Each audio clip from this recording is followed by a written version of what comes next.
Hello, everyone. I'm live now. Yes.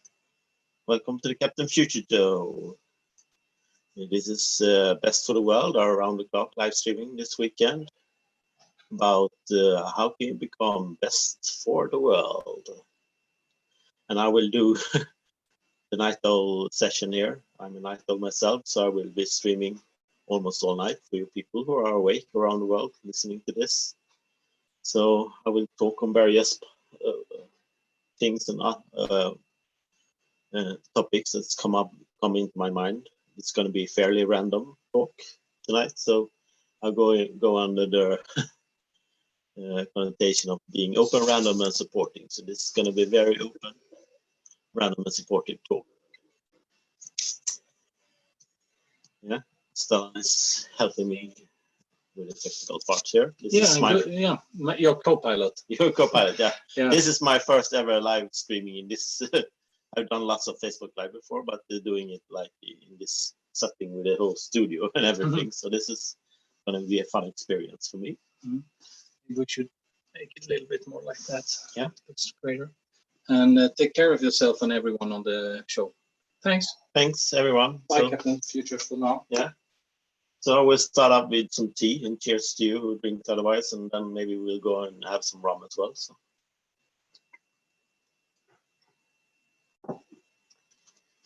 So what's going on in the world? I've been participating in a lot of Zoom calls the last, let's say 2 weeks.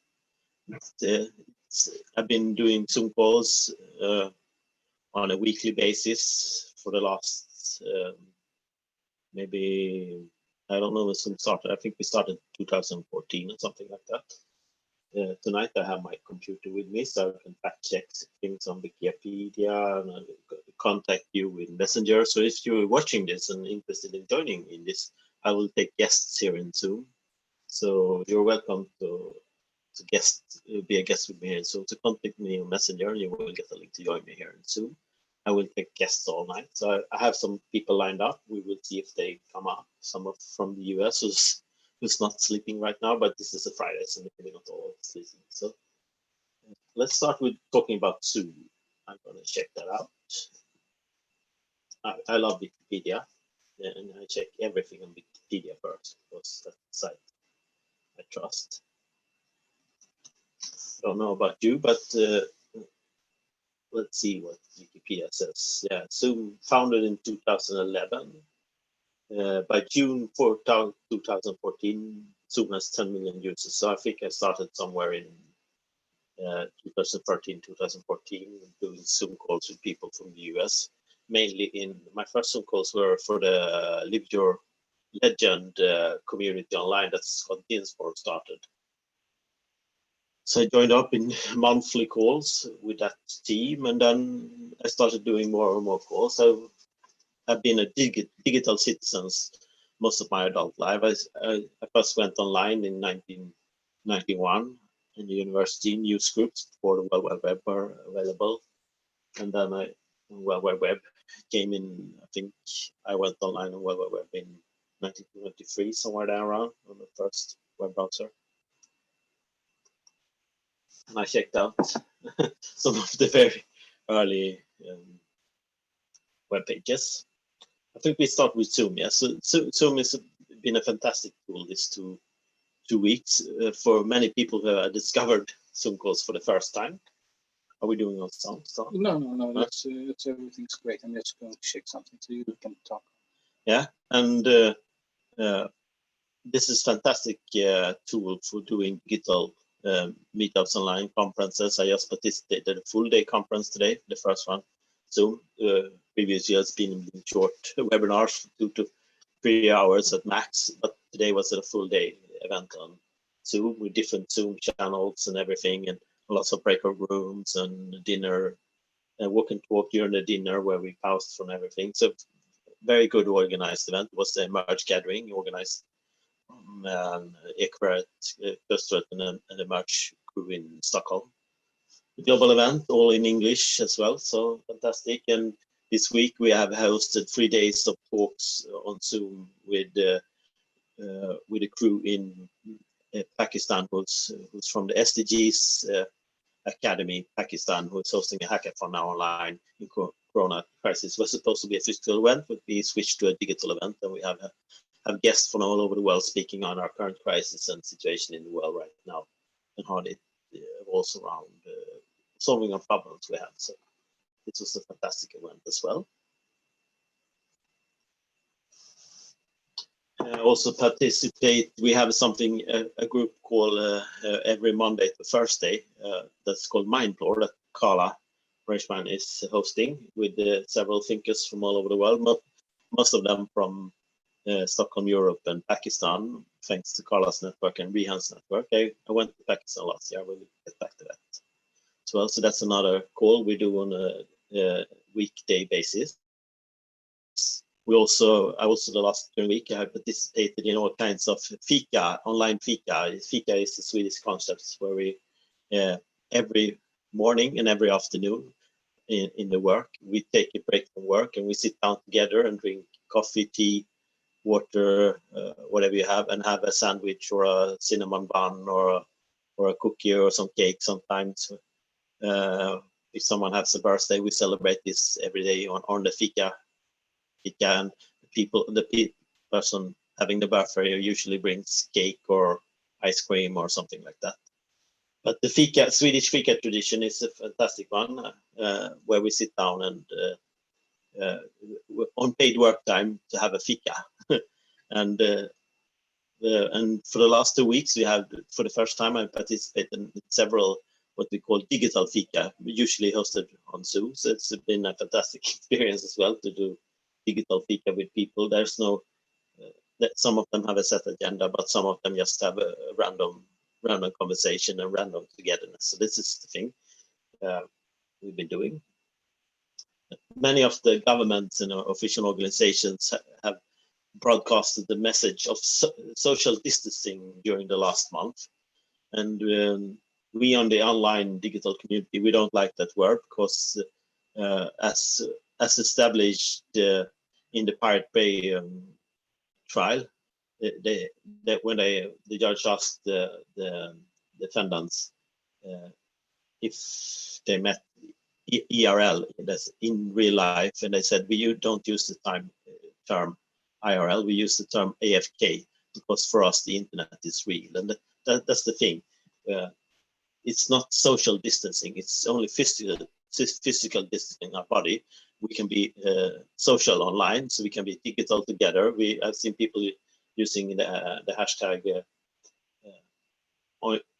together online, and we started using digital together, and there's certainly variants of that. So if you have all the variants of the hashtags people are starting using now in this digital together online times, we'll collect them and see what's been used where on Facebook, Twitter, Instagram, and everywhere. So we'll do a study on that soon. I will look into that later in this show. Managed participant, Bertola admit. Here we go. Hello, Bertola. Thanks for calling in. You have to unmute yourself.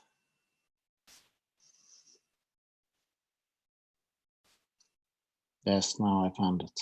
Yeah, I can hear you now, so you will be broadcasted here online.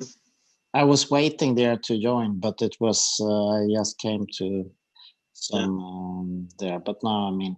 Anyway. I just started talking about the term. We said it's not social distancing; it's physical distancing. We are together online or digital together. Yeah.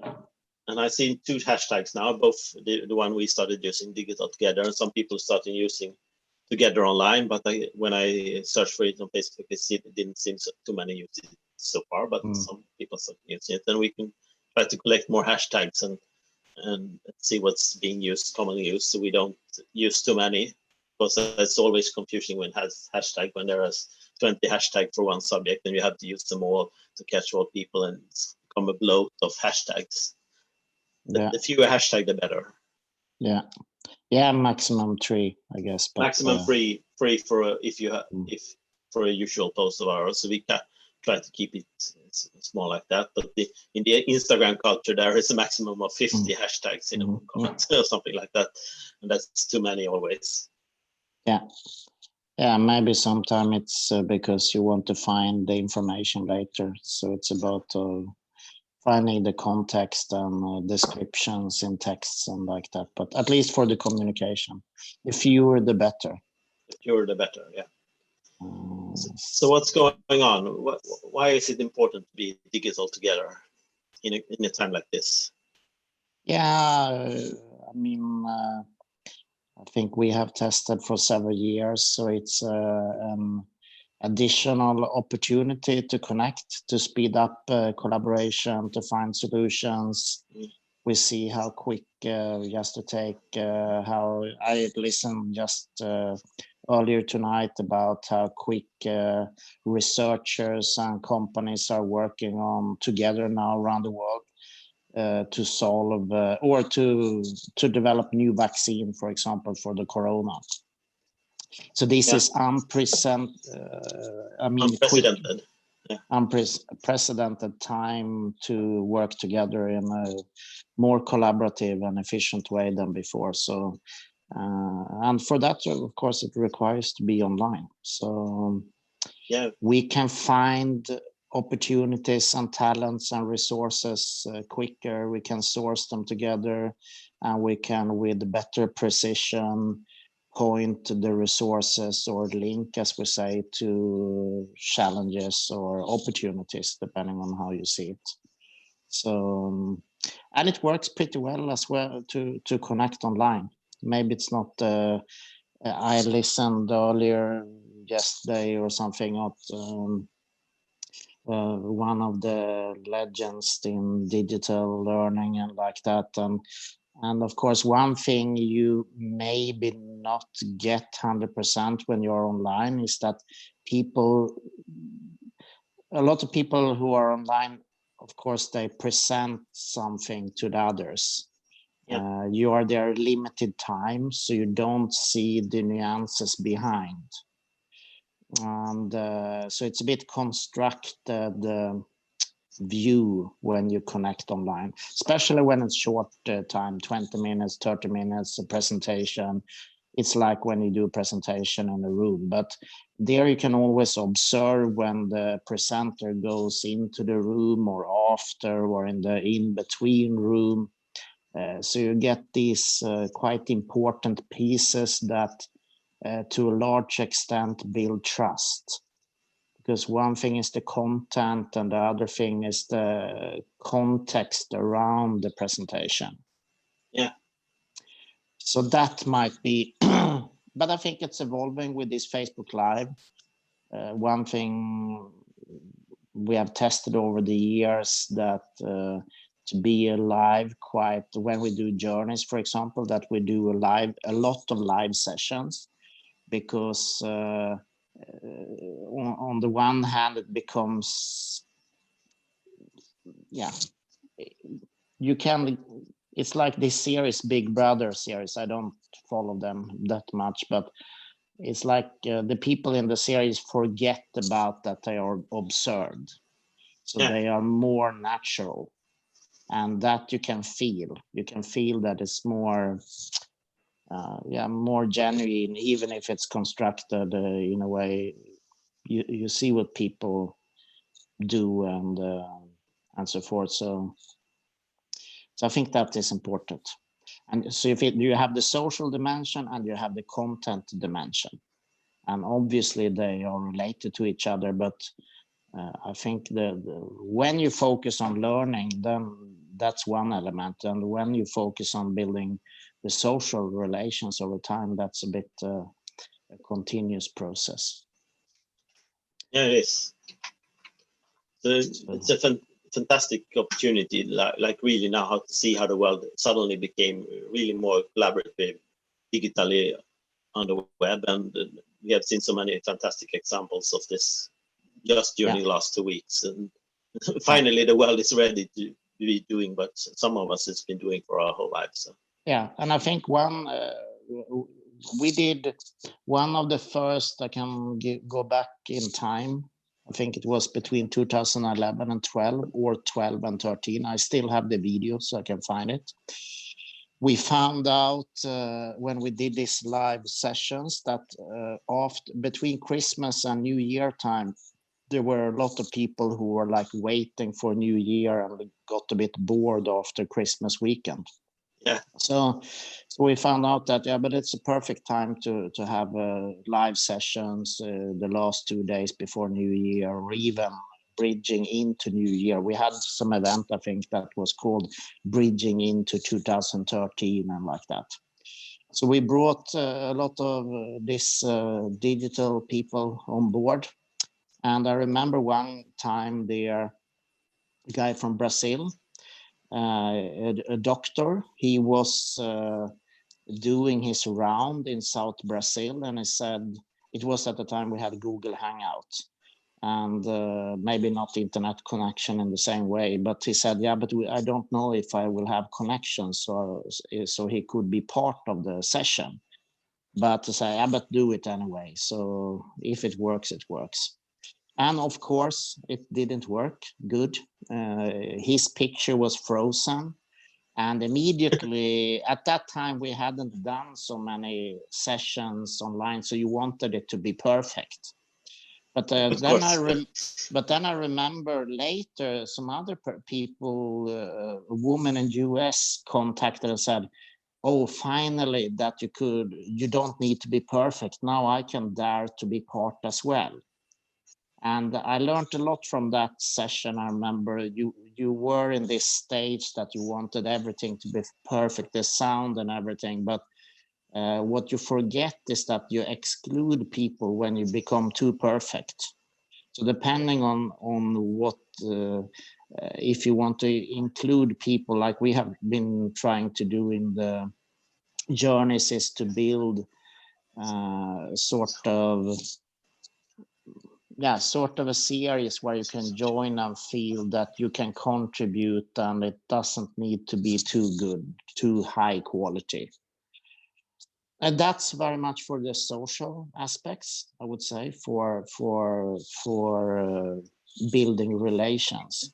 The other aspect is more the content production, to build content and knowledge. That's another part. So to build the social relations, that's a bit more informal style, and the learning and the content is another thing. Often people I see, they forget about the social dimension. They focus too much on the content. And maybe that's wrong to say here, that we should have good content. That's not what I say. They have good content, but they forget the informal, which build the social relations. Exactly. So you need to be genuine and show that it's not perfect, and like how daily life is. That's where you also build trust. So that's my advice for people there who want to build both, be a good content producer and tell what you really know well and build learning, but also build the social dimension in parallel. So you need both things. Yeah, we do. We actually do. So that's something like when you go to a lot of physical events, people forget as well, like the social part, but especially online, it's very important to bring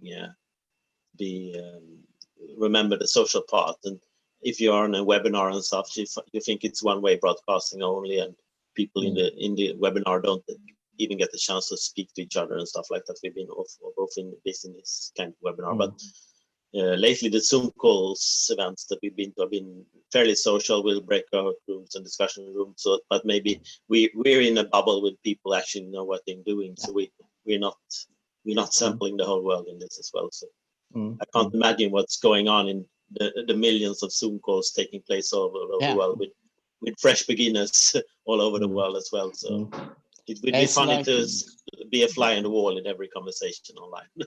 Exactly. It's very exciting times to see these Zoom pictures popping up everywhere with 20 people. Like everyone is super happy to be part. So it's a bit of exponential development in testing out this new format. So let's see what happens. It's a bit it's like the bell curve now. We are moving into the bigger part of the bell curve in trying out. They have been, a lot of people have feel that they have been forced into this. It's maybe they have done as a freelancer or entrepreneur, you have been selling your knowledge, in the workshops, physical workshop, but suddenly they need to be digital. Yeah. So sometimes you need this push. So let's see. I think we have a massive, can say, education now about digital tools that people. Yeah, can, it's a forced education, a very quick one. Some of the event I've been to this week, they had a basic course in how you behave in Zoom and how all the buttons and the signs work and everything like that. So the basic signs like we use is like thumbs up if something is good or you agree with someone, a thumbs down if you don't agree. Raise your hand if you want to talk. There's a built-in function for that in Zoom. Some shake their hands when they're excited. We do double thumbs up for when it's really good. And stuff like that. So, and the basic things like always mute yourself when not speaking in a large group. We have heard all the random talk with families this week. It's always funny when a family member or something or a colleague is something is talking in the background and we take part in a private conversation. Yeah, so it's a lot to be said there. And yeah, another subject that I want to talk about you is we're doing this broadcast in English, of course. We have we aim for international global audience, and we also we want people to participate all over the world as well. I've invited some guests from the US now and see if they want to show up. I see some people have said yes so far, so I will see when they show up in the show. This is around open, random, and supportive. We will go into that subject first, but the English subject first. A friend of mine posted now that the upcoming event Hack for Sweden is in English when it's a Swedish event and stuff like that. And just this weekend there is a event called Hackathon in Norway, and last weekend there was one in Finland, and they're all free in English. Why is it they are in English? Why is that important? When it's for Swedish citizens, some people say. But is it really? I guess you need to translate because there are groups who maybe don't feel comfortable to speak in English, so you will need translation. Yeah. But since this is a global crisis, you can see how it has been transmitted from one country to another, and not only for the virus. I mean, if we look at sustainability or the environment, the climate. So we live in a global context these days, and English has become the dominant way of communication. So I think that, and also remember that we have a lot of people in Sweden who speaks English. Maybe that's a lot of expats here in Sweden, especially in the crowds. This event is targeting to the impact world and the startup world, especially around Stockholm. There's a lot of people not speaking Swedish at all who participate in this kinds of event. We went to the Hack for Sweden last year, and there were a lot of people there, not Swedish participants. Absolutely, and especially in hackathons, which I believe will be the case in a few days in in this Swedish event as well. A lot of the students who participate are international students. So for them it would be super difficult to be part if it was in Swedish only. So. But if you are a group of all Swedish people, you will of course speak Swedish within your group, and only the presentation has to be in English. So working together in the Swedish group, you can of course speak Swedish. So that's not the problem. The problem is the other way around. If all the people on stage were speaking Swedish and they have to translate for all the students and expats and even now it's a digital event, so people will participating online, and even so we people from all over the world are welcome to participate, and it would be really strange if we were in Swedish when we go out winning an international challenge in a global world as well, I think. Yeah, and then you will need to share the results to other countries. I heard, I think it's the 37th, when the Norwegian event had its kickoff earlier today. I think they said it was 37 other hackathons ongoing or planned and so forth. So all over the world. yeah. So, and there will be many more, most likely. So I think if you had this event only in your own language, it would be less of value for other parts of the world. And this is really a global problem. It's a local, but it's also global, because we learn from, you can see on the curves, this flattening the curve, or we learn from Italy now, so we are more prepared. And maybe they who are behind us in the curve, and that goes for a lot of countries now, they can learn from us. So it's we build also this learning together. For example, how you make testing more efficient. We learn now from South Korea, who were earlier in the process, and that will make less. It will be less capacity you used in Stockholm, or we really need to accelerate the learning and everything like this, and then in English is the natural choice, because then we can much faster take in competences from all over the world and share knowledge as well. So and you and I have been part of the SDG hackathon Pakistan this week, and it would have been super strange for us to invite a lot of global guests, and they did their part in Urdu. That would be very, very strange for us. We went to Pakistan last year, and we took part of the Lift Pakistan, and of course they are on stage. A lot of the conversation were in Urdu, but some of them we had a lot of international guests, you and me included, and of course we spoke in English, so this would only be natural. So I think that's also one of the, when we speak about systems entrepreneurship or being an ecosystem builder, that one of the things you need to learn, or the competences, is to be this translator. And it's not only the language, English to Swedish, or in that sense, it's also how you use concepts within different sectors and logics. So you need to be a good translator with different practices. And of course, that goes also for expressions and body language. And you can practice this forever. You will to be a good translator of practice. And it takes a lifetime to become a master in this field as well, as many other fields. And in that, let's talk. What was the experience of SDG Hackathon Pakistan then, for us who participated, and the amount of people you brought in with had international knowledge in this was fantastic. Yeah, I think it was on the one hand, it was important for the, I mean, at least that's a philosophy that I try to bring in when I'm part in something, is that after you leave the room or something, you can initiate, you can pollinate the process, but be very clear that you are going to leave the place after.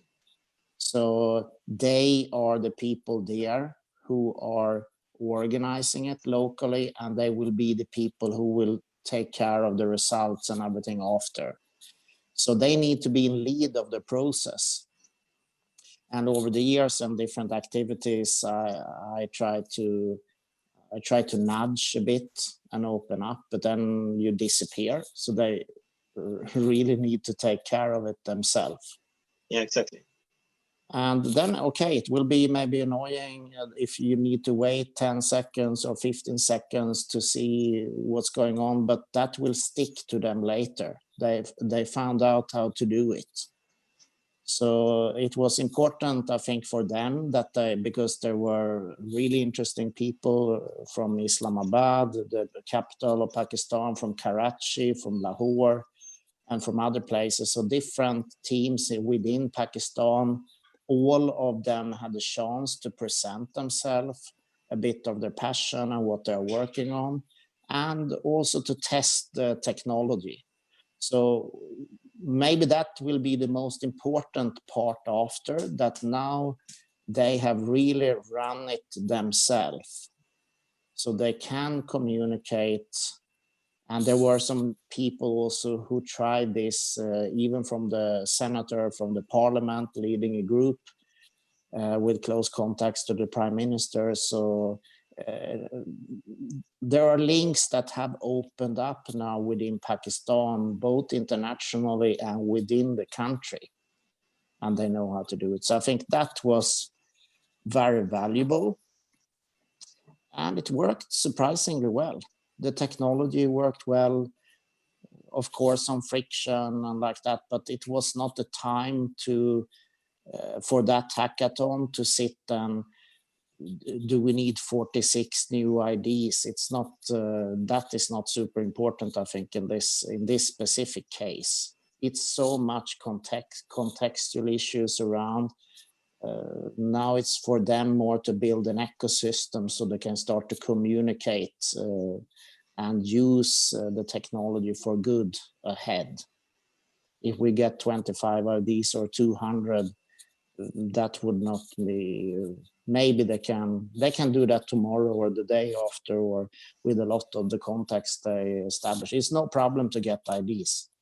We can set up a session tomorrow. No, it's not. So I think it was valuable. And also, of course, the event is, we call it Playgrounds. It's a trigger. It's a trigger to catalyze something, to initiate. But then the real building is after. That's the journey. That's the process. So like the daily that they have put up a chat group in WhatsApp, and you start to see it's a dynamic yourself living like a stream, like a river. Like a river, yes. So that's an indicator I'm looking at. If you trigger something, will you have a self-organized process after, or do you need to? Often, what I see is what I think is a mistake, is that you organizers, they control the process too much, so they need to be the ones who constantly provide the material into the stream. It's better that you create like a roundabout, where the car center, you build the rules for the river or for the road, but it's the people themselves who decide when to enter and when to go out and so forth. Yeah. So you build the structure, the rules and so forth, but then it's more open for the people to take action and fill it with content. Fill it with content, yeah. So it's a concept that you taught me many years ago. It's a concept called open, random, and supportive. Yeah. And the opposite of that is close, controlling, and selective. Oh, nice. Right. Close, selective, controlling, CSC. Close, selective, and controlling, CSC, yeah. So what does that mean? Well, it was another person who I took it, or I learned from, Thomas Power, Yeah. YouTube video 2011, The Future of Social Networks, which I really can recommend. But close, selective, controlling, that is from how you manage traditional business and organizations. It's you have an IPO for a business or an innovation or a patent. You decide what people who should be in the organization. Very often they tend to be like yourself, like we know from sociology, and if you're interested in theory, homophilia theory, over time organizations tend to be like, and the people, and we can see this with gender biases and like that, so it's well known. And you want to be in control of the people. You want to be in control, and you see this in hierarchies. It's about power and hierarchy and the need for control. Yeah, and in this, in the world where it was more predictable, after the war, the Second World War, it was more easy to predict how much production and you needed in the economy, and you could almost predict how many percent each year the economy would grow and so forth. So you could push out, like John Hagel, another person, sort of a push economy. You know what will the demand, and you can just deliver and you can produce. But now we are in a time like Corona is a perfect example on that, where things happen very rapidly. I was in Davos in the end of January in Switzerland, and Corona was a bit on the news, but I was thinking about it today. It's 2 months since Davos. It's almost unreal. Unreal, yeah. It's only 2 months. How much has happened in 2 months. And in that sense, this illustrates how quickly things can happen in the world today. And then you can't do it in a management style. You need to be more open for these shifts, and this is a random occasion where things come. And if you are more receptive as an organization or as a human being, you can take advantage, or you can hopefully be to catch the opportunities or the problems and start to work with them without waiting for someone to give you a mandate to do this or that. You can start to activate resources much quicker. And the way to do this is to get the things going and to connect resources. We can say pay it forward. It's another concept. When you support others, then you often get or social capital, basically. Someone maybe will help you if you start to build. If you help others, they will help you. So that's why ORS is you can find out other words, of course, as well. But I think these 3 elements, be open, to try to be open. We see another company using this is Tesla, of course, open source. So this, with the power of technology in the world we are in today, the openness even if you maybe share secrets and like that, the speed with what this network effects and like that happens, it's a big advantage if you can really work with it, even if it's a bit secret, because the closed world was, oh, it's my idea, I can control this, I will not tell anyone about this, I will build everything. So but only companies like Apple have managed to do that with very large muscles for several years, but even now it's slipping because every competitors are catching up technically and everything. So, but we don't. It's a battle all the time. So, and in some contexts, this power, if we look at nation states and cyber war, Russia, the power conflicts, US, North Korea, Russia, that's of course already, it's existing there. This close, controlling, selective mindset world. Yeah, we can also see it very clear in cases like Assange or Snowden, or how can one person, it's very sensitive to open up the world. You can really see the power against some individuals. When I try to do this, especially when it comes to national security and big organizations doing that kind of work. So. But I think these two poles of being super close, being very open, it's not and we're going to go into the random part. Random can be explained like serendipity. Some people are familiar with that term. If not, look it up on Wikipedia. But it's about let's say we can't control everything, and it also comes to the system thinking model of the world is now complex when it was complicated before. So it becomes more random. We can't predict things. So we have to be very aware of events like this is not controllable. So that's the random part of this as well. And we want to bring, we have another guest here, Christiana from Greeceland, and she can tell everything about just doing random stuff online and how she found you online. So hello, Christiana. Well, good evening, gentlemen. Yeah.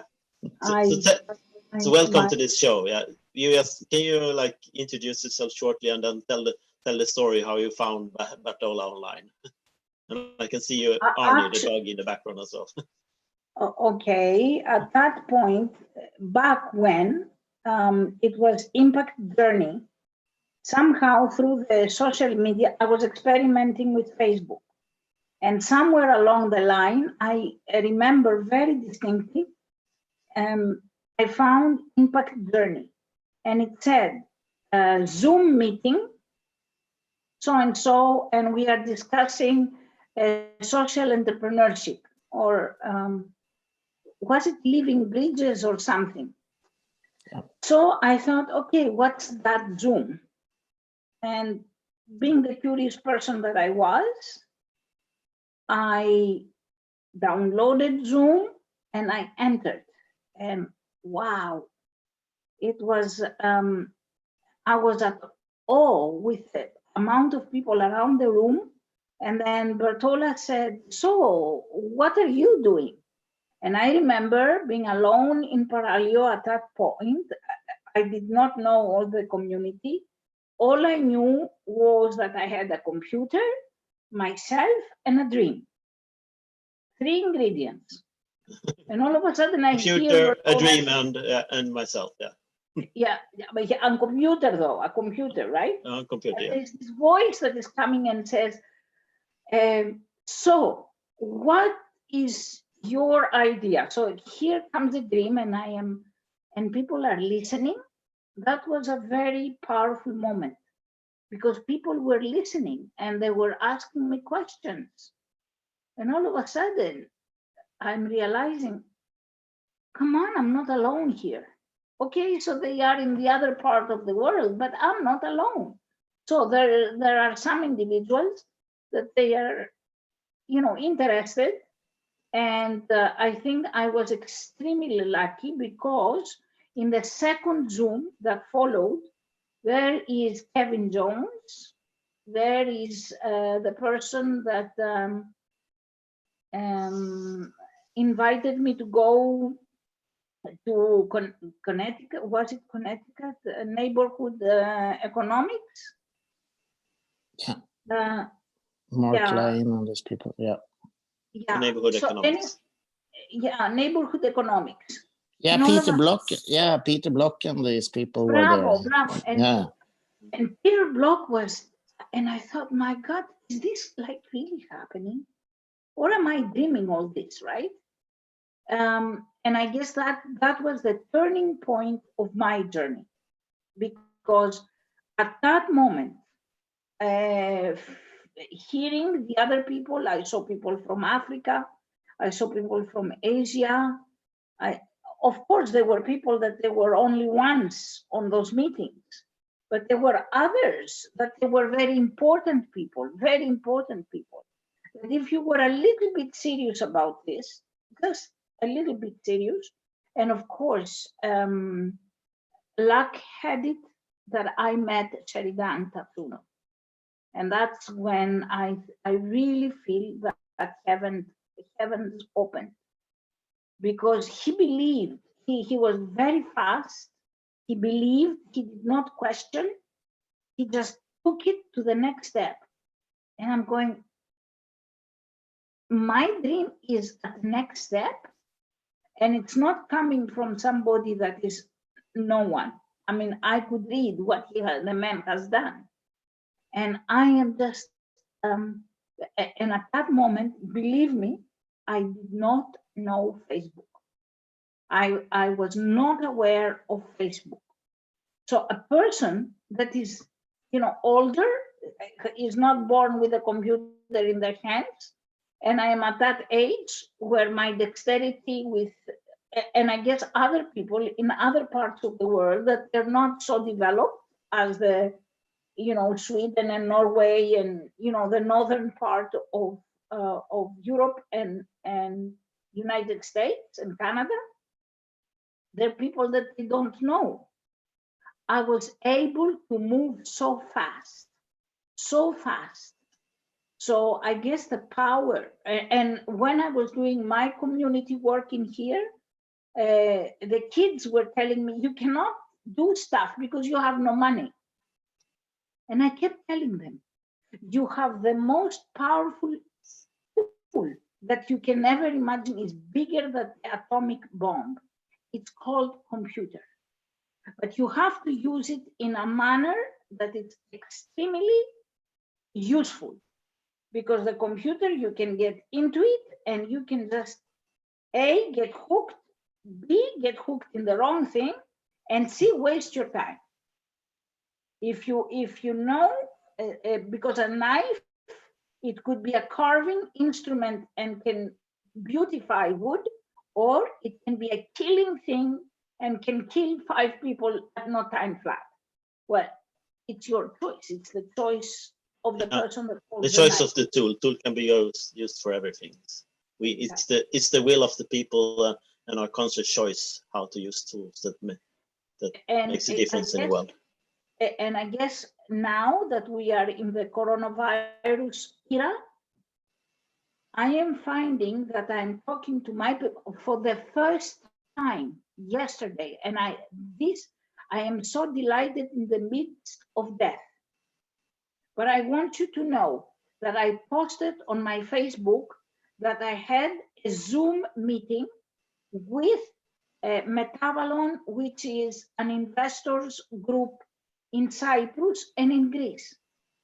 And guess who joined, you guys? The mayor and the president of the village. And I'm dropping dead. Because, we've talked about these hardcore individuals that they're not listening, and they're telling me that I am just a deranged, crazy woman. Yesterday, they were just hanging in there.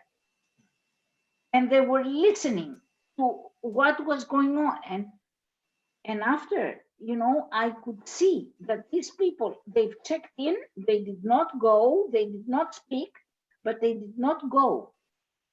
And that's a very big indication that at least they're turning on the computer, and now they know. Now they know that they have a window.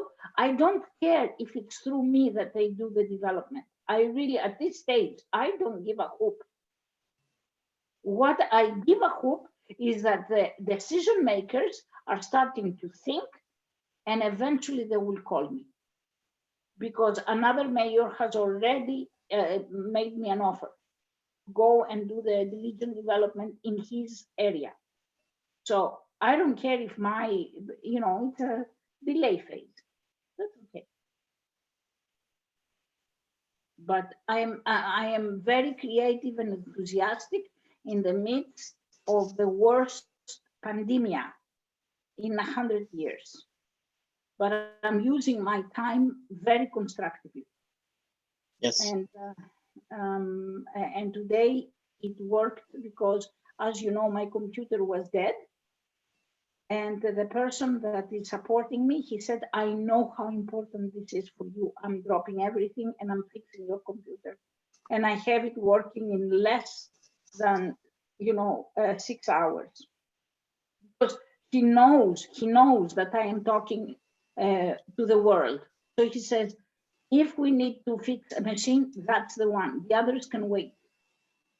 So I'm very touched by all those little things that they're happening. I don't have, sparkles, but wow, what a change in my region here. You know that the Prime Minister's sister phoned me. You know that? No. Oh, the Prime Minister's, I received a phone call in the middle of the night in my bedroom in Paralio Astros, in the middle of nowhere, right? Hello, I'm the Prime Minister's sister. And I'm going, yeah, okay, I'm Christiana. Yeah, I'm looking for you. Okay, what have I done wrong? Nothing, you've done everything very good. And it is Dr. Pauli Gunter that suggested that we speak with you. And I'm going, no, I'm not listening very well. I'm not hearing very well. And she said, no, we know that you're doing great work. And Gunther said, if you think that blue economy is not happening in Greece, you're very mistaken. Go talk to her. And I am very touched by the amount of phone calls, by the support, by the fact that they're sending people to me. You know, all the system is now paying attention and is coming, and what can we do to help? So, but they don't say it, they do it, okay? It's very different. Of course, we have entered war because now the whole country is in still mode. Everything is closed. We cannot, in order for me to go get my computer today, I had to break the law between you and I. Really, I had to go from yeah, because I could not get, it's after 10 o'clock. You cannot be out. Of course, you know, I had to take chance, and I did. And I went from the back roads, and I took Arnie with me, because there is a little window that says if you have a pet, you can take the pet out, but before 10 o'clock. So I thought, okay, if I go to prison, it's for 10 minutes being off the. But I am saying that, you know, even though I am living in a very hard circumstances, now people are paying very much attention. And I'm having a left, right, and center interest from various groups that they want to join forces. Let's do something.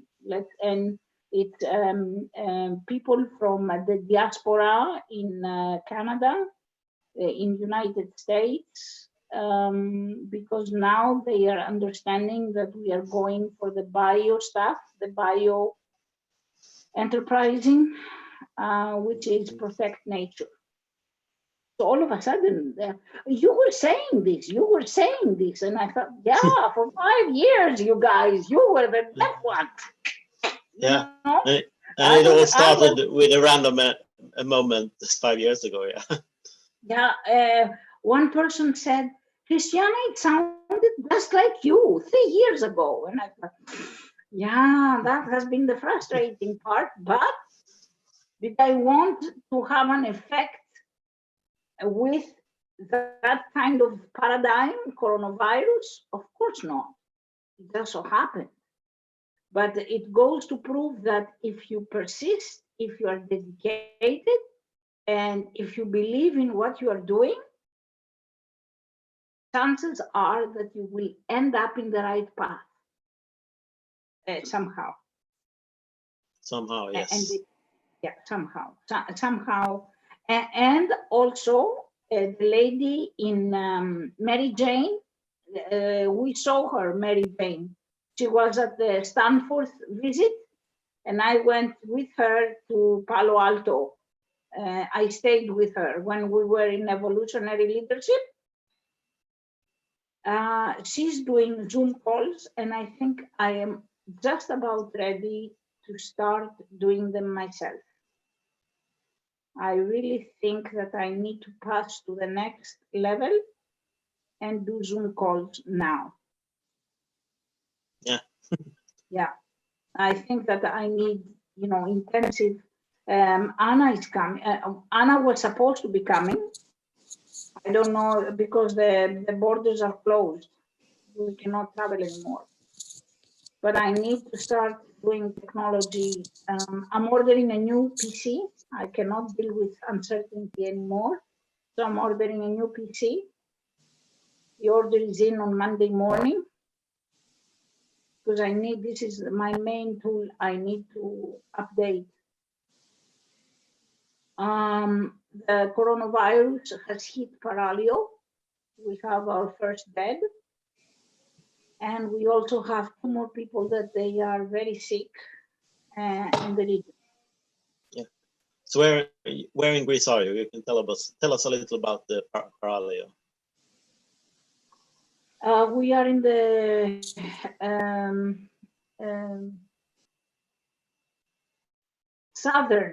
southeast part of Greece.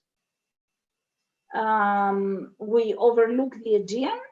We are about 1 hour away from Sparta, so it's very easy to find Sparta. It is also very easy to find Kalamata, because that's where the olives come from, the Kalamata olives. So I am in the Peloponnese region, and I am overlooking Mount Parnonas with its 24 villages that I would like to do development and make Mount Parnonas nature's first factory. This is what that's something people are finally asking a lot of questions.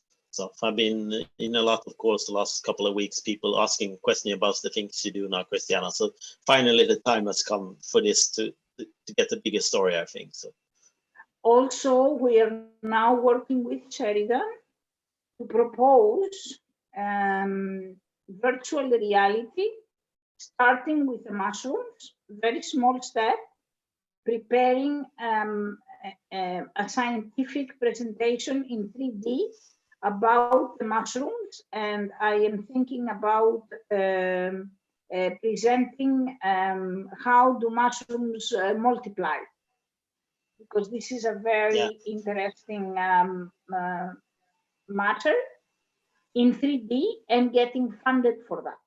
So we're starting. Yeah, and this is the edible mushroom. So we're not. Some people are familiar with other types of mushroom, but this is very large edible mushrooms.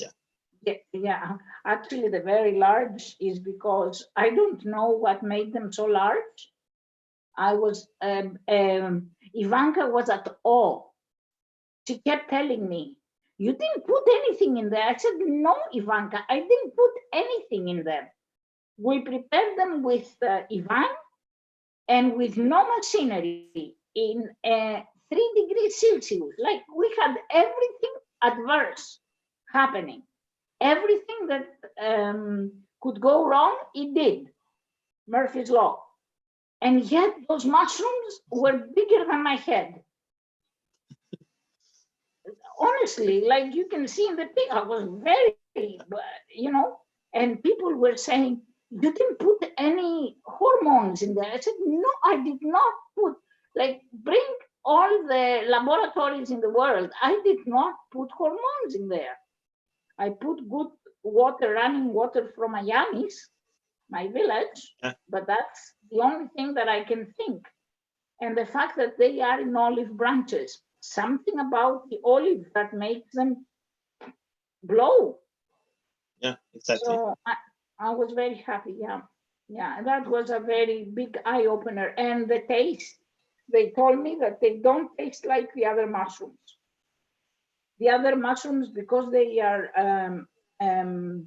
growing in straw, they are tasteless. These mushrooms that they grow on olive branches, they are very tasty. Somehow they're very tasty. They taste like meat. Oh, that's very great. So this is a story we need to tell to a lot more people. So we can get this going. So, and that's a fantastic part of the internet and things like this, when random stories can take part just because they want to, and it's the intention and the love behind your work that makes it so compelling to amplify and tell your story. Actually, the ingredients is the fact that we have, or Sheridan drew the analogy. The physical part, the villages, is the analog world, the physical, the tangible. Here are the villages. Okay, so we had analog. Then as a society, we moved to the digital, and we're now internet and all that. Virtual reality is that bridge. We can do the Arnie. Arnie. I met Arnie when I went to Greece last autumn. Fantastic dog.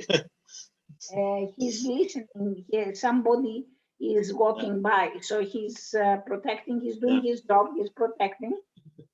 We live with Arnie in the same room, especially in the coronavirus time, because it has heat.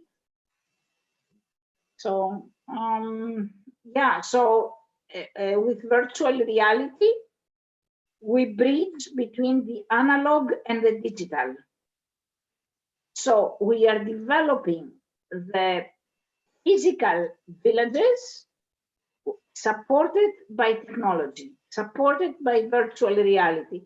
So let's say that you can come and visit and do like the retreat that we had, but then with virtual reality, other people are participating in the retreat.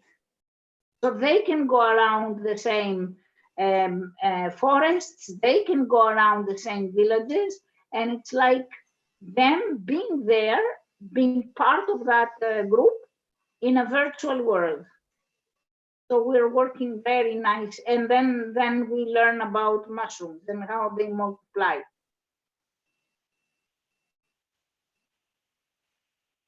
Yes. Bertola, you're back online. I'm online. I needed to take Online a sandwich. Need a sandwich pack. It's very important now. We have been in Zoom calls all week, and some of the Zoom calls, they remind people it's time to stand up and take a break. But some people are very new to this technology, so we can sit for 2.5 hours without a break, and it's not good, because in a digital settings like this with Zoom calls, people zone out and start thinking about other things, start checking their phone and stuff like that. So you have to take breaks, regular breaks, to keep your mind fresh and keep focus on the subject that you talked about, because active listening it takes a lot of cognitive energy. Yeah, I can recommend Howard Rheingold, who was really a pioneer has written a lot in the 90s around digital learning. He was at Stanford, and you can follow his series at Institute for the Future. At least the first opening session there that recently was given. And he said he recommended 45 to 1 hour. He has tested a lot of formats, but he said that if you go to conference, for example, then you sit there listening to the keynote speaker or whoever they are, and maybe your mind is drifting away from the keynote speaker. But the norm in the room is that you don't stand up and go from there if you sit in a row. So still you will be there following the presentation. But as soon as you come to digital context, it's easy to stand up and do some other stuff. So it's even more important to keep short, maximum 20 minutes. That was his advice when he gave a lecture. The rest of the time you have an exercise in the digital space. We've been going here for 1 hour, so it's time to stand up and do a short. So we do a short 2-minute break here where people can refill tea, water, and stuff like that. So you will leave us, Christiana? Yeah, because it's 1:06 in here. Yeah, it's late for you. I'm not at night also. I'm doing late.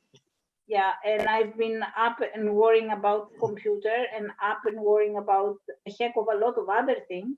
So if you do not mind, you will excuse me. Yeah, we will. It's so fantastic to hear your story every time you tell it, Christiana. So it's great you sharing it with the world in this way as well. So thank you very much. And I need a little bit of intensive technology updating. You know, it's like the computer. I am at Windows 11 now. Come on, Christiana, pick it up. You need to do Zoom. You need to do this. You need to do that. So thank you very much for your support. Bertola, you opened the door to me. You know this. I have told you many, many times. You've opened up the world. Your impact hopefully will be tremendous for the regions in Greece. So if that is any good compensation, thank you very much one more time. Yeah, that's fine. The overnight success will come soon. The overnight success that takes 10 years in the making. The important thing is that we do good. Yeah, we do good. That's the most important. If success comes, it is welcomed. I am very good with the idea of when you build a cathedral, you may not see it finished at the end. You may, but you may not. The important thing is that you started the cathedral. That's the most important. And it's for the new generations to finish it and make it beautiful. So we are doing beautiful work, and that compensates us. Yeah. Good night. Yeah. Thank you, Christiana. Good night. Good night. See you.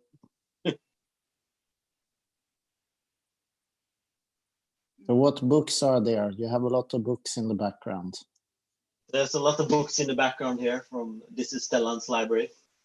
The one I recognize immediately is, of course, Lord of the Rings on the back, the iconic back, but there's a lot of books there. This is not I have my own book stack and book bag with me here. I'm going to do a session on books later, but I brought 3 of my favorite books. Let's see. I brought 3 of my favorite books here that we did a session online last week when we worked together, and I talked about especially a lot of books, and I listened to a lot of audiobooks, and some of them I get in paper format. So I brought some of the paper format books here with me. So the first one is this is, I think it's mirrored here in in Zoom calls. It's called The 7 Sense: Power, Fortune, and Survival in the Age of Networks by Joshua Cooper Ramo. So it's a fantastic audiobook that he reads himself. You can get it on Audible. And there's some great interviews with him as well, that with a lot of content that's not even in the book. So you can find out all that if you Google The 7 Sense and Joshua Ramo. I think my internet goes down here somehow. I'm back. Yeah, but it's a lot of brain power now, so it takes some bandwidth. It takes some bandwidth, yeah. And another book I really recommend in this Corona times is The Age of Discovery. That goes through everything from what triggered the Renaissance and the Enlightenment in Europe, and started with the Black Plague, the world's greatest pandemic as well. So there's a lot of history around that. And you and I listened to a fantastic pod around the Black Plague that said how it triggered a lot of change in Europe. So, and this is coming back to the parallel now what Corona pandemic can trigger in the world as well. Of course, there's going to be a lot of suffering. It's nothing we take lightly on, but we can't just be stuck in the suffering. And so we have to, all of us have to look to the future and see how can we make the best of this situation we're in now. And this is a really good book that goes over this, The Age of Discovery, with Ian Golding and Chris Kutarana. A fantastic book on this. And another favorite now in these times, it's a story about Christiana, who was with us before. It's Key Person of Influence by Daniel Priestley. And this is how do you become an entrepreneur and change maker in times like this, especially now that we need so many change makers and entrepreneurs that try to solve so many challenges and problems that we had on in a good way. So and that's what we need. And then, of course, I have a lot of other favorite books with me, but I won't. On Sunday I do a whole show on books. If you want to join in, then I will talk of some of my favorite books. And that's the thing, like there's a lot of books in the world, and some people say we don't need more books now, we need more action. But still, books has been the major form of transferring knowledge from ancient Greece and forward, and we're very grateful for this world still, that we have that some of the best treasures from ancient Greeks and Plato, Socrates, and Aristotle's works are preserved for books, because much of the knowledge would be unknown to us today, that we have built lots of our civilization and democracies on. And modern philosophy has built, of course, of the great thinkers back then, and it transfers throughout the ages in the knowledge of books. And back then, not everyone wrote a book, but today there's millions of books, like you can see behind me here in the bookshelves, and people have less and less time. So many people don't even have time to read books now more. But thanks to digital technology, we have time when we commute, when we cook, when we do the dishes, or when we shop for groceries. We when we take a walk in nature, we can put on a podcast or an audio book, and in that time find a time that we don't have to actually sit down and read a book that very few people have now. So there's been an explosion in the non-fiction world, and I talked to a friend of mine who reads and listens to a lot of science fiction. He says there's also been an explosion in the fiction world now around a lot of science fiction that's been, people just push it out because there's a large market for people who listen to fiction books as well now. So knowledge in books in both fiction and non-fiction formats has exploded during the last 10 years, thanks to digital technology and the new behavioral pattern here in society. So even if we have less time to do important stuff, there's also a lot of people who find the time to take in knowledge that is written down or listen to podcasts around all various subjects. Or I listen to a lot of YouTube lectures as well. Many podcasts published their format, both in video, like this is video, of course, on YouTube, as well as listening. So the very interesting time we live in, when we can spread knowledge fast and good around the world. So what's your take on this? I think I totally agree. So, but one thing, I think one of the key things I'm trying to work on since many years is to make more use of the knowledge that is produced and put it into practice, because I also agree that people say we should take action.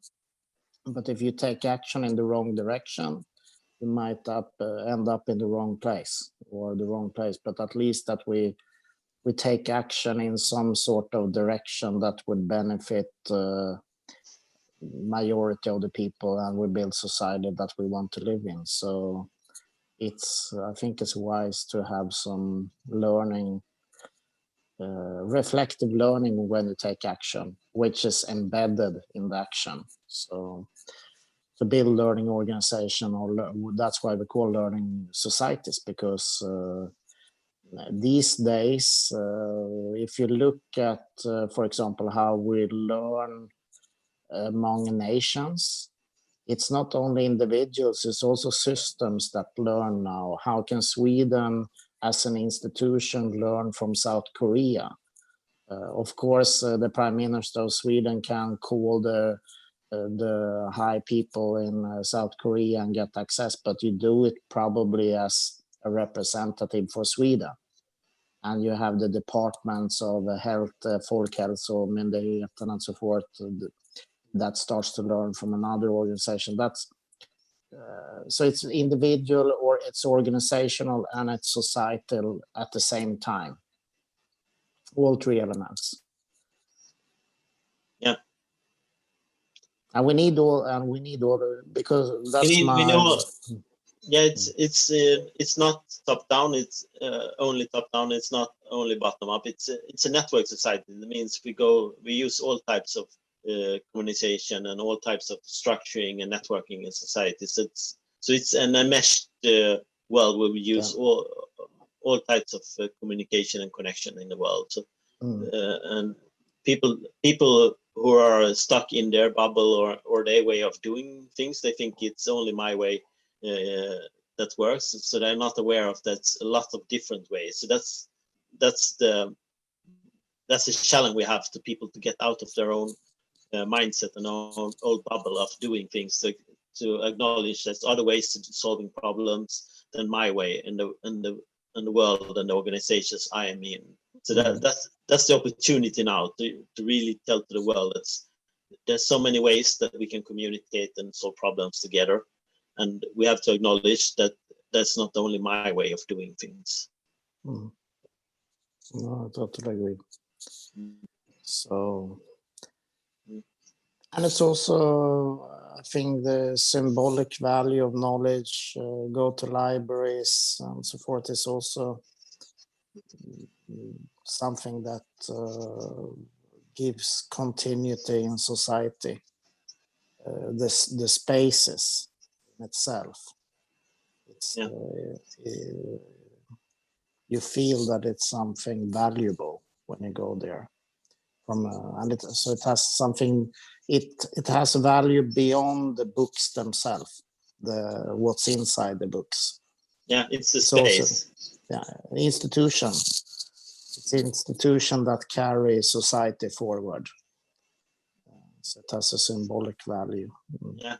So what's your thoughts about the libraries? What is the next role or the next story for the libraries all over the world? Because we know this is an institution that are present in many cities all over the world. I don't know to the extent of the whole world. Maybe someone who is an expert in libraries can tell us about this. And I think John Hagel maybe could say something. He always posts things with libraries and books. So, well, I don't have any maybe super idea around that, but what I can see at least is that the way we produce knowledge at the universities, where I've spent considerable time over the last 20 years, is that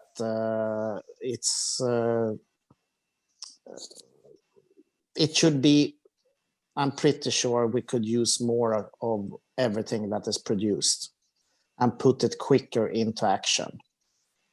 And we need new formats, we need new communication, we need translation from papers and academic articles, if we speak about that type of knowledge, scientific knowledge, and make it more useful in the practical sense.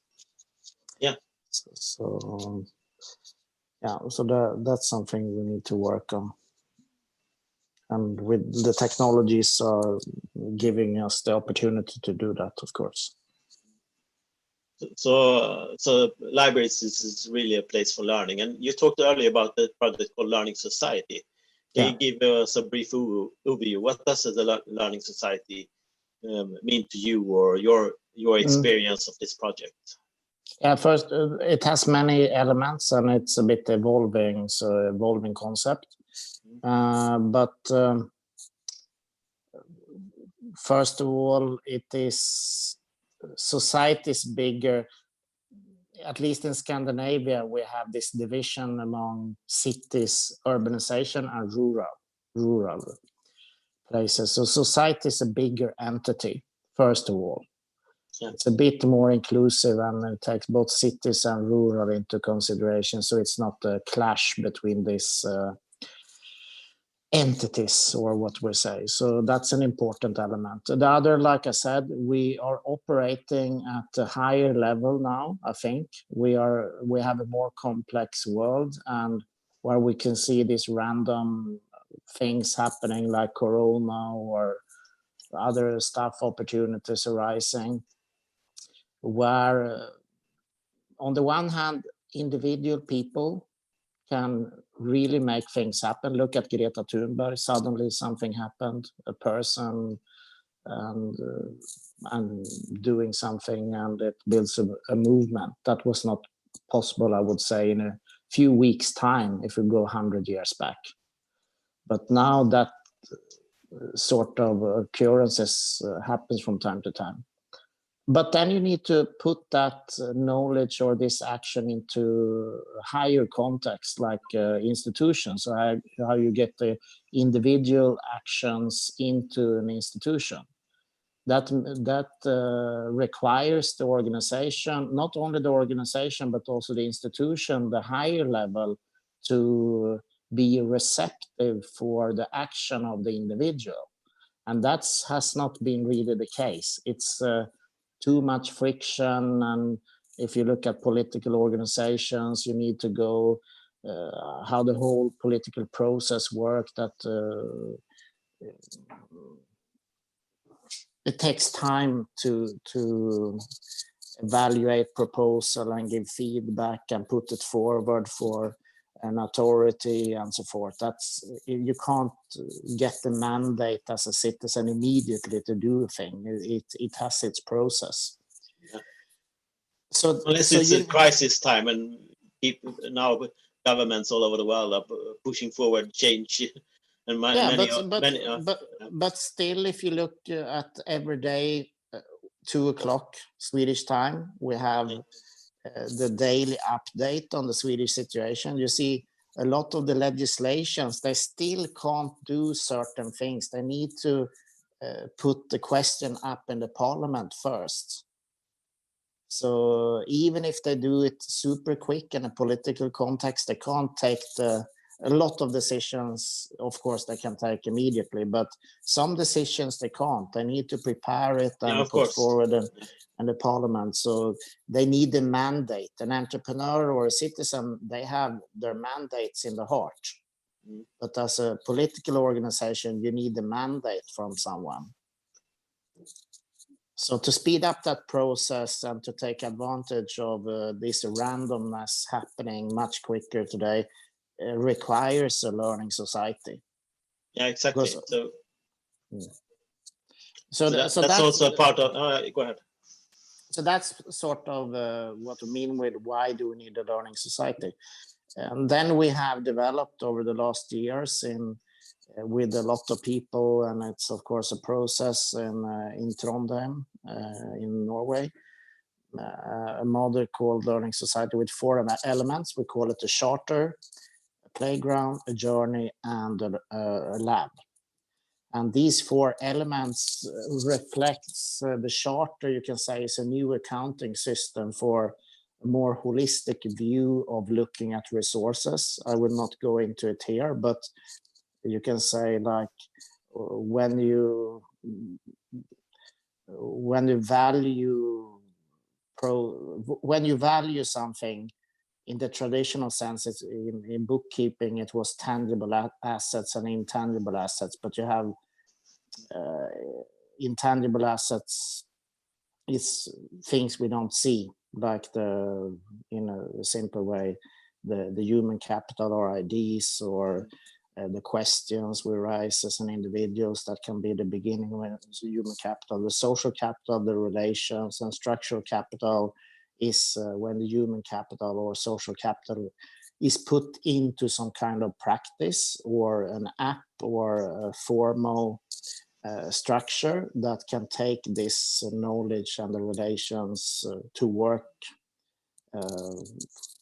without the people or the individuals there. So it's like self-working. Then it's a structural capital. So to take all this capital into consideration, you need a more holistic view of looking at resources, and also read time. So it's not like you take out the snapshot once a month, but it's updated every second with AI and all these new technologies. Playgrounds are the modern meeting places, digital, obviously, like we do now. It's not just a push, which most of the events you have a hashtag and a Facebook page and something, and then you push out the messages, but you don't build a two-way conversation. So playground, when we say playground or a modern meeting place for knowledge, for catalyzing and amplifying knowledge, it's both a physical nice arena, but also digital arena with two-way communication and really good production in that space. The journey, that's the process, that's the activities that takes place beyond a playground, and the lab is all the tools for running the whole show. The Zoom calls, the YouTubes, the knowledge tools, the whatever. So you need these elements, new ways of accounting for the resources, new modern meeting places that are updated, journeys or processes where you build action, and tools that keep it running. So that's the elements to structure a learning society. And then you also need an operating system to get it going. And then we use the model of 3 Ls, listen, link, learn. And listening is the approach, like when you're starting an interview, you don't tell people what to do. You more ask, who are you? Can you tell me something you learn around that? Try to find out the passion of a person, try to establish a relation.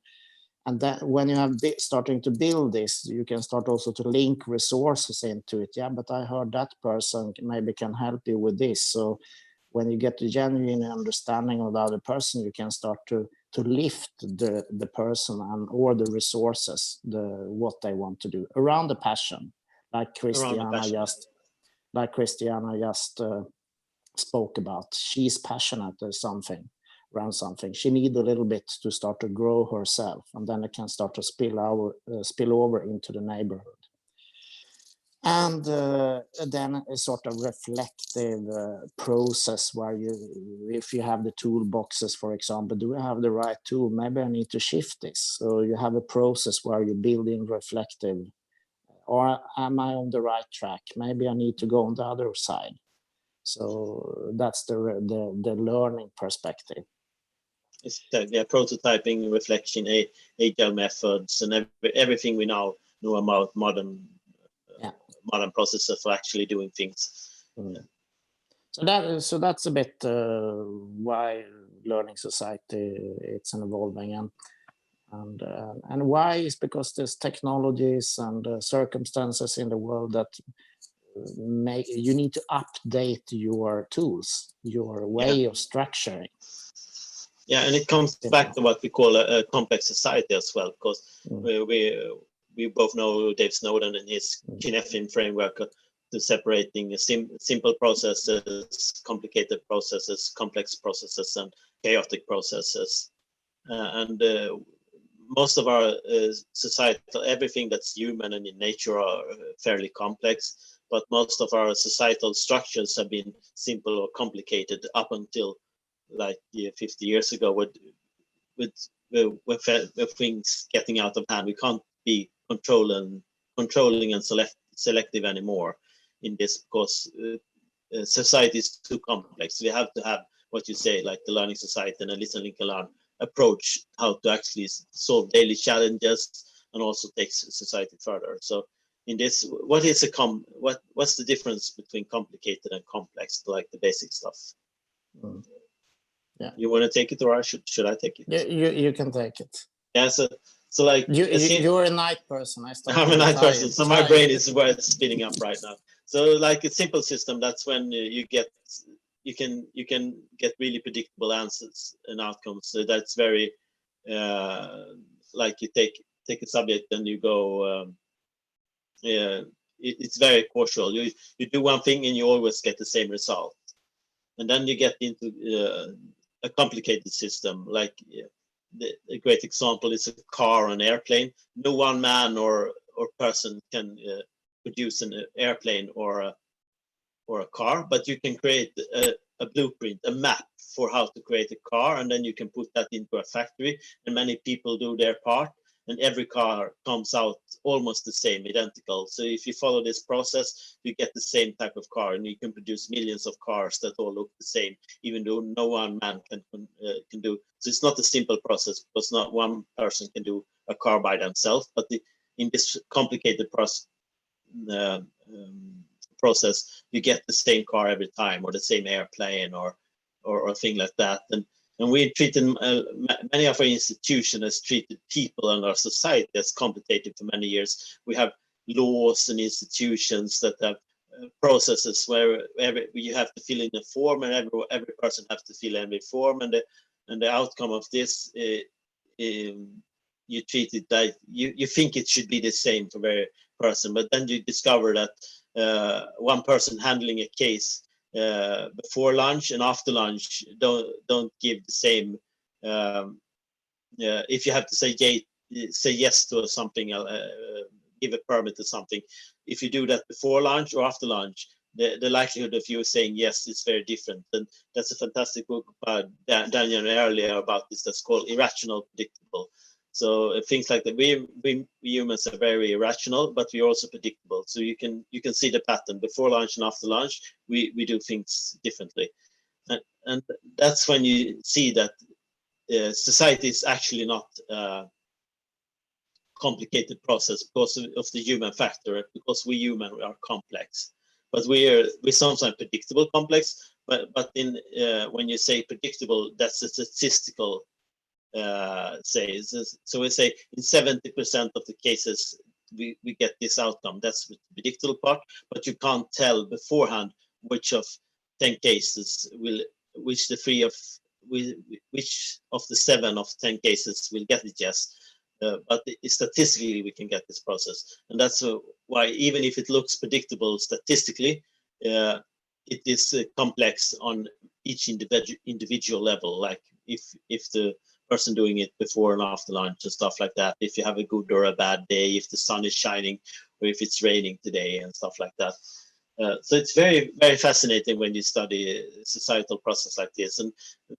And still so many people think that we should have the complicated process and law and structure and policy make things happen when we know it's not. So that's when we have to upgrade each and every human part in the process to have the person giving a yes or no to a process. They have to become aware of their own personal biases as human. If I'm hungry and or have a bad day, I much likely make a bad decision. So then I have to compensate for that, and we have a two-step process when I go over my cases again that I did on a bad day, and I become aware of today I'm in a bad mood. So maybe I shouldn't handle this kind of important cases today, and I should ask a friend or a colleague for help or something like that. So we have to become aware of what it is to be human in a complex human in a complicated system. And then when we become aware of this, we can go to what you call a learning society, when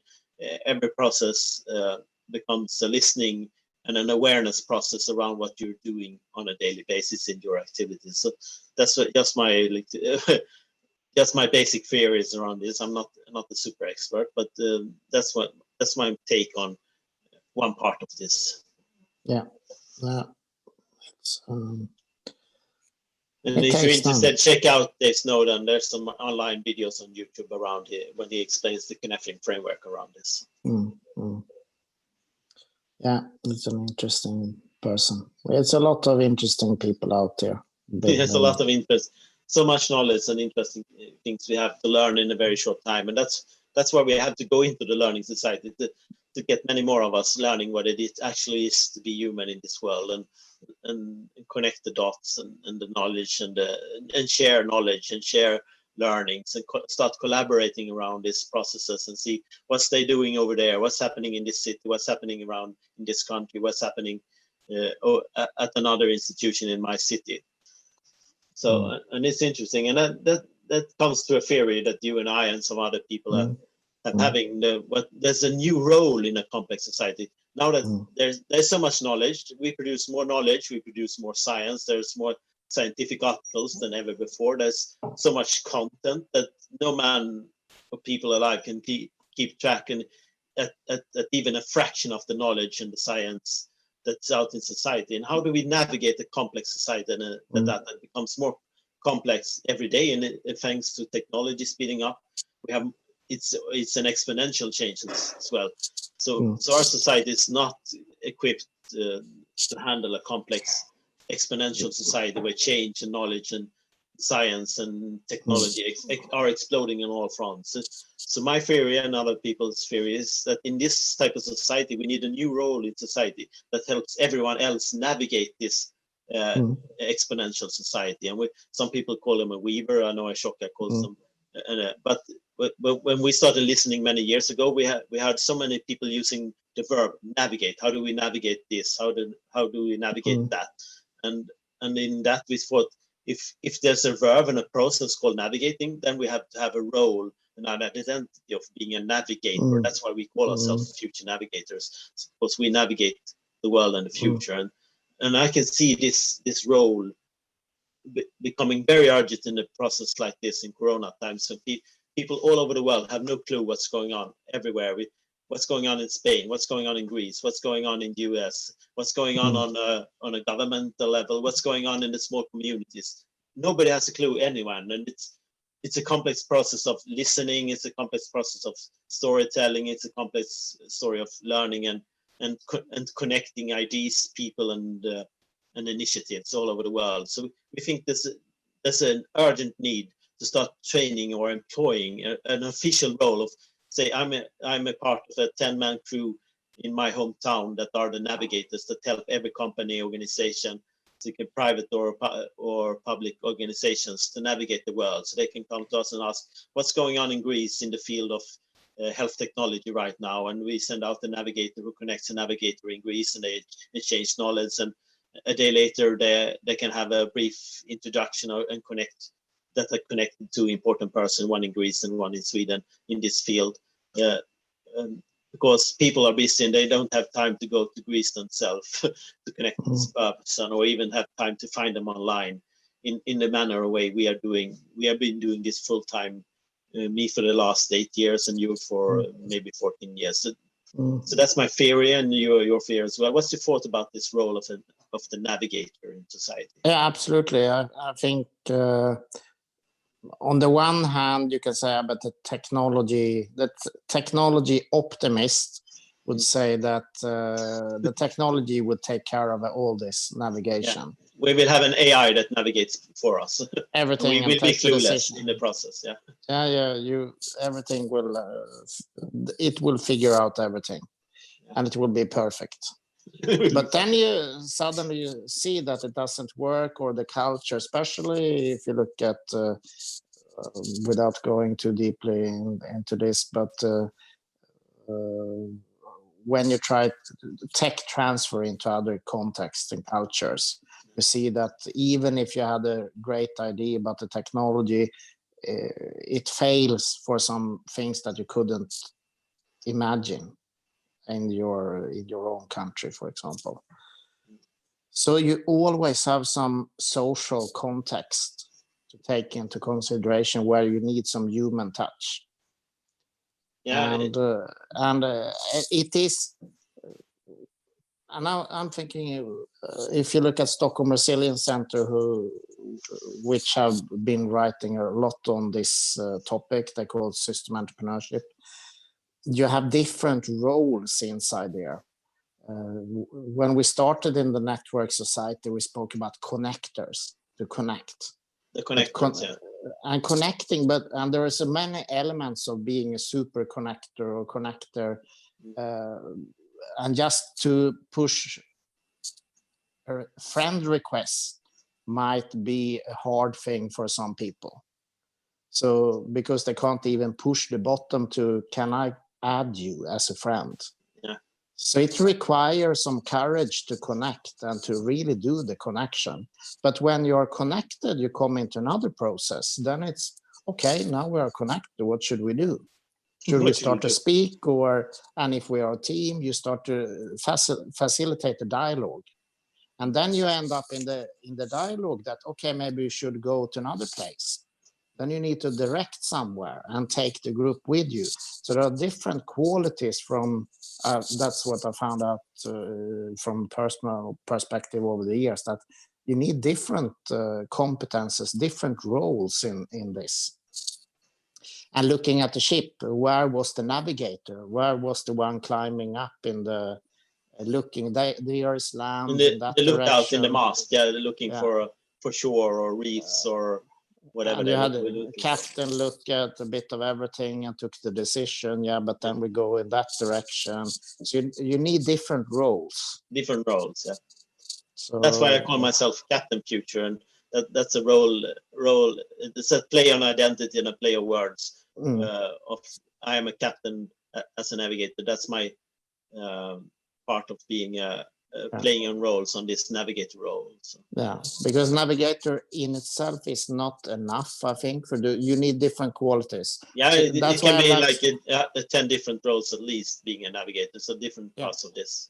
Yeah, but if you look to the old world, like in a simple world where we didn't have so much knowledge and technology, it was enough to have a cultural attaché or an ambassador in a foreign country that kept track on what was going on in that country and stuff like that. And you had a local person looking over the local businesses. You had one or two major industries in your city, and the mayor in the city says, yes, in this city we make pots.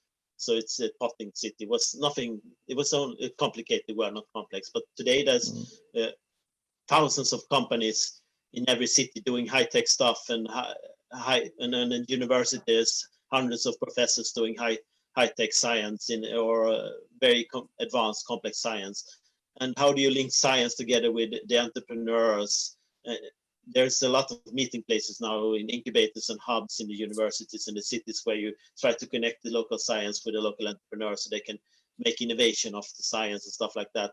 But even in that process, they try to use it by the old role of a business facilitator or incubator that try to connect the entrepreneur to the scientists and stuff like that. But they don't have time to travel on the world and see what's going on in Brazil, what's going on in Greece, what's going on in Kenya right now in this process. So we think there's an urgent need for a lot of more people doing all the processes of connecting everything in the world, because it's this connected world.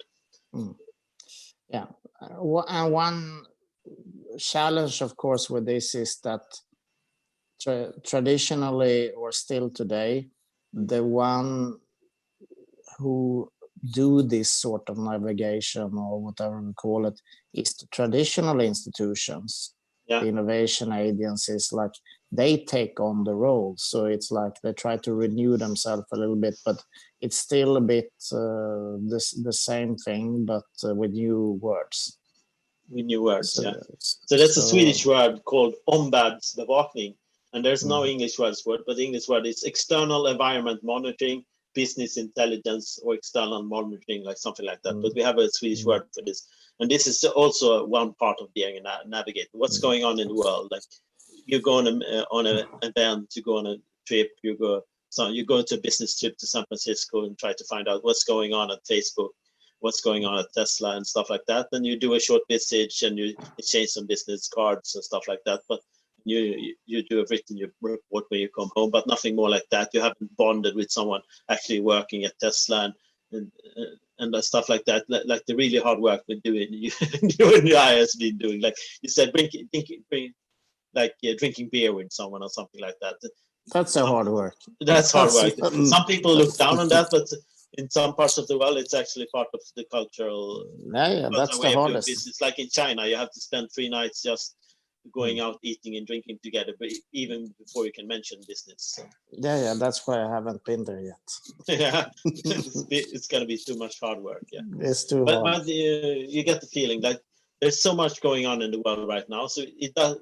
You can't just have one ambassador in Pakistan keeping track on everything that's going on in Pakistan. It's a large country. I call Rehan if I don't know. It takes 15 hours every day to find out everything.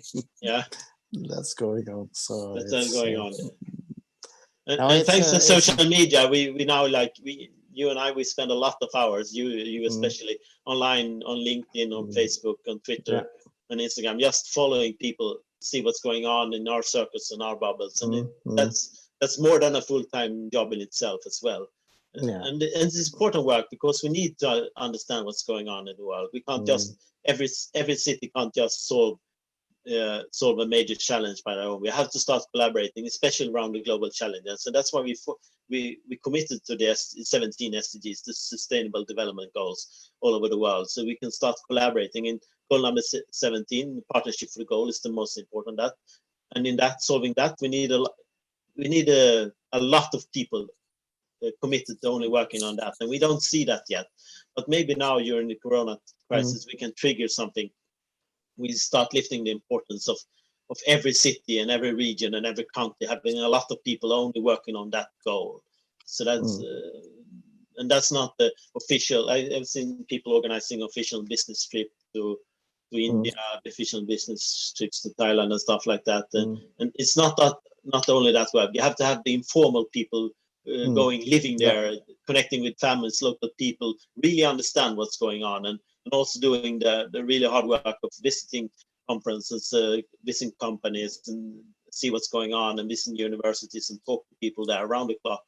I went to Pakistan for a month, just going around the country, talking to people. So it was more than an official business trip with official dinners. This was very informal, and I can really see the need of a lot of people doing that work, just going on informal trips around the world. And then you have a local network when you come home and you exchange notes, and you have your digital network online where you exchange notes. Because I can't do this. I can't understand what's going on all over the world, and no one can. But we have to have a network where where the navigators themselves share knowledge and reach out to each other to ask questions, to say, what's going on in Kenya? Who knows that? And they connect me with someone else who really knows what's going on, and I make a new connection there, and we start learning from each other. Yeah, that sounds brilliant. Yeah, you can see I get fired up around this subject, because this is my favorite subject of what is it really to be a navigator or a weaver or connector, or an ombudsbevakare, as we say in Swedish, the external business intelligence monitor. And you need like your Rehan, our friend, is you need a few skills for that. You need to be good at listening to the other person, ask questions. Curiosity, listening and curiosity. Yeah. And like you need to update learn to know how to update the video on YouTube, or like you need to how do you produce the knowledge from what you hear? Yeah. So you can to be a good listener and translate the listening into a valuable piece of knowledge that you can direct to another person. You can start to link the knowledge and the people. So there are a few components there that you should work on to become a good facilitator or navigator or system entrepreneur or whatever, weaver or what we call it. Yeah. So system entrepreneur is another name people are using as well. Yeah, so for me, that's not to confuse it with a social entrepreneur. That's something else. No. System entrepreneur is what we're talking about. People who know the deep knowledge in structures and systems and complex theory and systems theory. Like who really build the system. Yeah, really build. That's the entrepreneurship part. Yeah. You build a new system. It's not the old system; it's a new system. That's the entrepreneurial part of it. Yeah.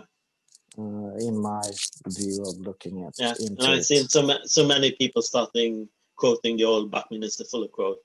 You don't. I have to find it now so I can read it. I'm too tired to think. I will find it online so I don't misread it. So.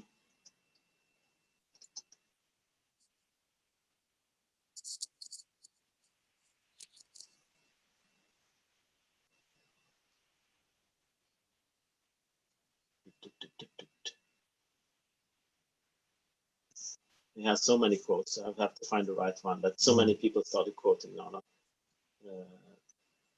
new model.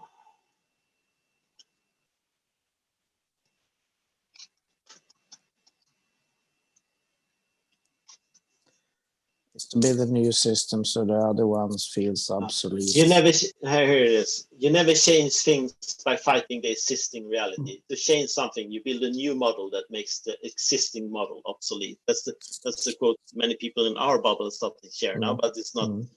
You can't see people sharing these quotes on national levels, at least not yet. But this is the thing. The kind of, it's a very simplified quote of a complex process of actually changing systems. But we can see that now in Corona times that many people are asking the questions: do we have the right systems to handle crises like this? Yeah. Apparently not, because then we would be prepared and handle this crisis much better in a lot of parts of the world. So we're not. We wanna, even if we had pandemic. I had a great talk with Jim Rutt yesterday, when he talked to an expert of pandemic safety in the United States, and he said we had the models and we had the knowledge of what this was happening, but still we didn't do the right choices and act in time. So we need a new system to handle crises like this, and we can see that now we can't handle climate crisis, yes, because we don't have the models and the system in place to handle externalities that's creating the climate crisis in itself. Yeah, we'll see after what happens there. We'll have some new behaviors. But let's see. It's a curious time to be alive. Some people shared a quote with me that also one of my favorite quotes is from Terry Pratchett, and one of his book called Interesting Times. To say, may you live in interesting times. And in that book, it's a curse you give on something, on a people. But in our context, he of course intended it in a positive way for us actually reading the book. So may you living interesting times means that we are now in a time where we're going to solve a lot of global crises that's never been on the agenda before, because this is an existential crisis. If we don't solve a lot of these crises, we will cease to exist as a society that we know today. We will go back. Of course, there will be humans around, but not in the global societal way, in civilized way we have it today. So we have to really come together to solve our global challenges in these times. And that's why we mean by may you live in interesting times, because this is the first time we put out when this is a brick wall we're going to hit in full speed if we're not careful. And otherwise we will enter into the Thunderdome, where two men enters and one man leave. One man leave, yeah.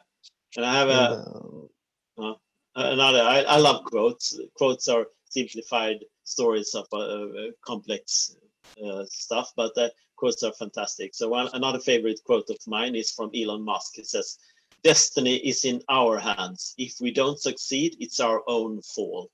So we are even if we don't know it and see it today, all the problems that the corona pandemic and crisis has produced for us is our own fault, because if we would have a learning society in place, we would be prepared and solve it much better. So it's our own fault that we are in this place, and that doesn't mean that one person is to blame. It's the systems that's to blame, and it's not that we finally waking up that this is the case. So we're in this trap now, and we couldn't have solved it in an easier way. There was no trigger or event previously in the last 100 years that would have prepared us enough for this crisis.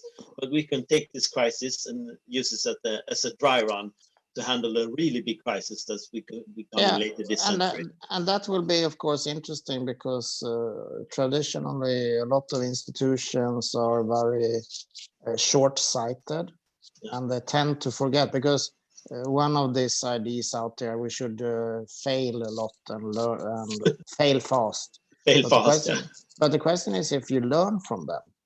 Yeah, because you can do a lot of failures, but if you don't learn from them, then you can fail over and over again. Yeah, and that's what we really need to do now. Like really, that's what part of the learning society concept, that we have to learn, and we have to learn together. No man can learn alone, and in all these systems, we have to remember that it's all made of individual humans, and as humans, we have all kinds of biases and emotional flaws and things like that. But that works against us. But if we coordinate and organize us and become learning members of society, we can solve this together, learning from each other. And that's what we say. Like, you failing itself is not the important part. The important part is that we gain learning and experience, and we can actually learn from other people's mistakes. We don't have to make every mistake ourselves, because then every human, while growing up, have to discover how to make fire by themselves. No one would learn you how to make fire. No one would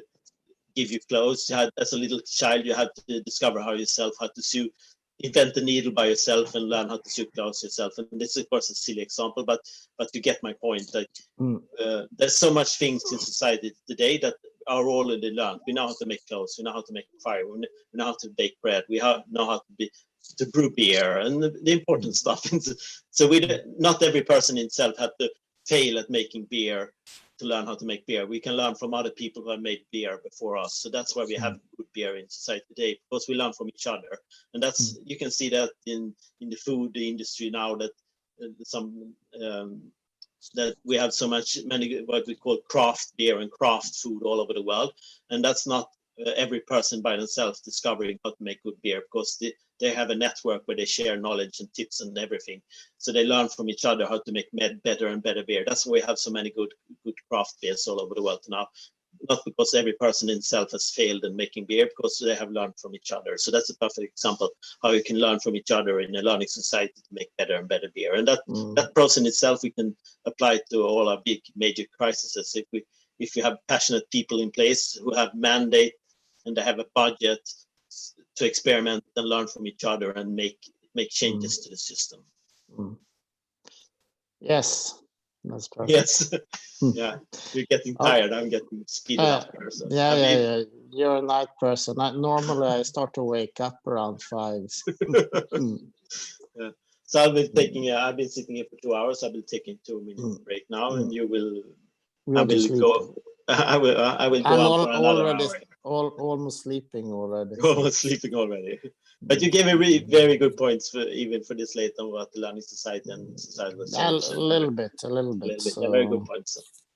But I think my final idea, I think looking at the corona, I was thinking a lot around this the last 2-3 weeks. And the corona crisis here every day when they have an update in Sweden, or I guess around the world, the daily update. And one thing here that I emphasize in the interviews, the chief of the Department of the Health in Sweden, for example, is that it takes time to make this behavior change in groups. So they introduce one concept and then let it mature within the nation. And then after 2-3 weeks, they take a next step and set a new norm. So that's how do you get norms to establish themselves in a society? Yeah, new norms, new behavioral patterns, and new worldviews. Yeah. So, for example, there was a lot of today. We got a new restriction of corona, and you can't be in public meetings more than maximum 50 people, and 500 was it before. And I said, why it's not 35 or 40 or 55? Some countries have 2 persons, like Germany. Yeah, but on the one hand, it said I think it gave a good explanation. First of all, in schools, they might be 30 or 35 or something. It's not related to school, but it would be strange if you had. It's good to have a number that you don't have another number in another group, so you have the same number for everyone. Same number everywhere. Yeah, so you start to set the standard, a norm for society. Yeah. But in Sweden, it's already a norm before they have set the standard. That, of course, if you go to a pub in Stockholm, maybe, or in the mountain resort, you will see people partying still today. But in general, people, at least what I can see, they take it quite seriously. Yeah, and keep in small groups. Yeah. Small groups, they are outside. At least people and friends I know, they are careful of visiting older people. They're in the family or whatever. So you don't need that's a Swedish society. So you don't need the police maybe to tell you what to do and this and that and throw you into jail if you do the wrong mistake. And that you trust the people on the street. Yeah. And establish slowly these norms. So interesting to see how institutions can work and what will happen. And we have, for example, Norway, Denmark here, our neighbors. They have a bit more restricted policies at the moment. Let's see, probably we'll see in a few months when we evaluate. But yeah, it's a learning process to see what works. I think even if it's gonna get a lot worse than it is today, we're gonna survive as a civilization for this run, but we maybe not the next one. So we have to really learn from this process what works. Yeah, and we have a solution, but we can speak more about that. We can speak more about that. Yeah, I'll be doing live calls tomorrow night and Sunday night as well. So then we get maybe release more silly mode and release the use of our silly. We use a lot. Me and Bartola, we are silly people. The solution. That's so we use a lot of humor and silly thinking to put thinking in the context. And I'm a big fan of John Cleese and Monty Python. To discuss serious matter, you have to use humor and silliness, because otherwise it becomes unbearable. And also silliness and humor put things into perspective, so you can see it from another side, and then you can loosen up a problem, so you can solve it by seeing it from another side. So using silliness and humor is a perfect way to do problem solving. Yeah, I totally agree. And so maybe tomorrow you will have the last resort solution. The last resort solution for the world. For the world, yeah. We'll talk about that tomorrow then. News on the news. On the news. Yeah. Okay, so have a good night there at in the studio. In the studio here, we're in Lomma in West Coast, in the far south of West Coast Sweden. So we're facing Denmark and Malmö, right outside our studio here on a small beach. So. I can hear the waves. You can hear the waves. It was very wind still today, so there were no waves. So we're fantastic spring weather here in the southern Sweden. I saw you had snow in the heart of Sweden, so you're not. Geographically, you're actually in the heart of Sweden, the middle of Sweden. But here in the south, we call that northern Sweden, because northern Sweden are a very large part geographically of Sweden, with the Scandic mountains and snow and stuff. So. Yeah. We still have a bit snow, not much. It melted away, but it's still ice on the big lake, and I think this weekend will be perfect there to enjoy a bit. Okay, so have a good night. Have a good night, and for everyone listening, I will I just run to the toilet and make me a drink here, so I'll be back in 2 minutes. So bye, Bertola. Bye.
muted. No. Hello, everyone. I'm back. Sorry for that. So cheers, everyone. I just telling you, I've made my favorite drink. It's called Cuba Libre. It's quality rum, quality cola, and in most cases lime. But I only found lemon in this fridge studio today. So I want to talk about my experience earlier today. I participated in the first online after work on Zoom as well. So we were around 50 people in the transition movement here in Sweden. We had an online party tonight where we was it was an productive event, but everyone brought their beers or drinks, and so we had cheers together in Swedish way, and then we went into breakout rooms discussing what's happening in the world and transition movement around things going on right now. So it's very great experience as well, and there are all kinds of experience in the world. Let's say we're still broadcasting here. So, and early before that, I participated in a full day online event called Emerge Gathering in Stockholm Online. So it was an event fully hosted on Emerge with breakout rooms, workshop sessions. So there were I think 9 workshop sessions. So they all were assigned a different Zoom room with a different Zoom URL. So we had to ourselves go to that specific Zoom room to take part of that workshop, and then we had to go back to the main Zoom room. Everything. So very well fascinated the whole day event around this.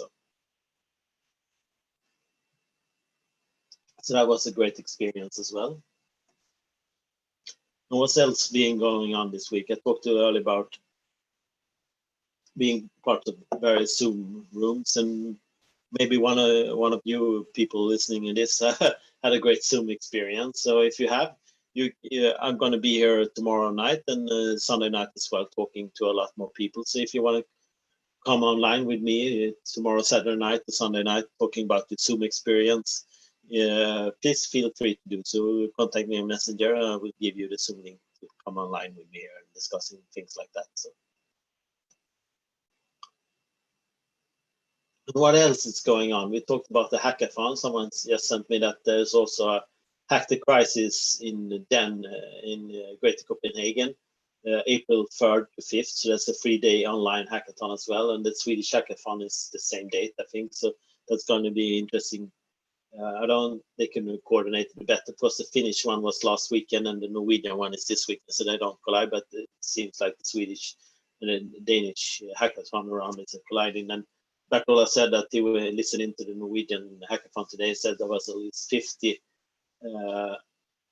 or 50, I don't know, but there was at least many hackathons going on around the world, same time all over the world around this crisis. And this is a fantastic way to host and organize events like this. So, and almost all of them are in English, but I explained that before, because this is a global challenge and a global problem, and many of the people actually participating in this are international students and global people. So that's why they have to hold it in English to make it accessible to the real problem solvers actually participating in this problem.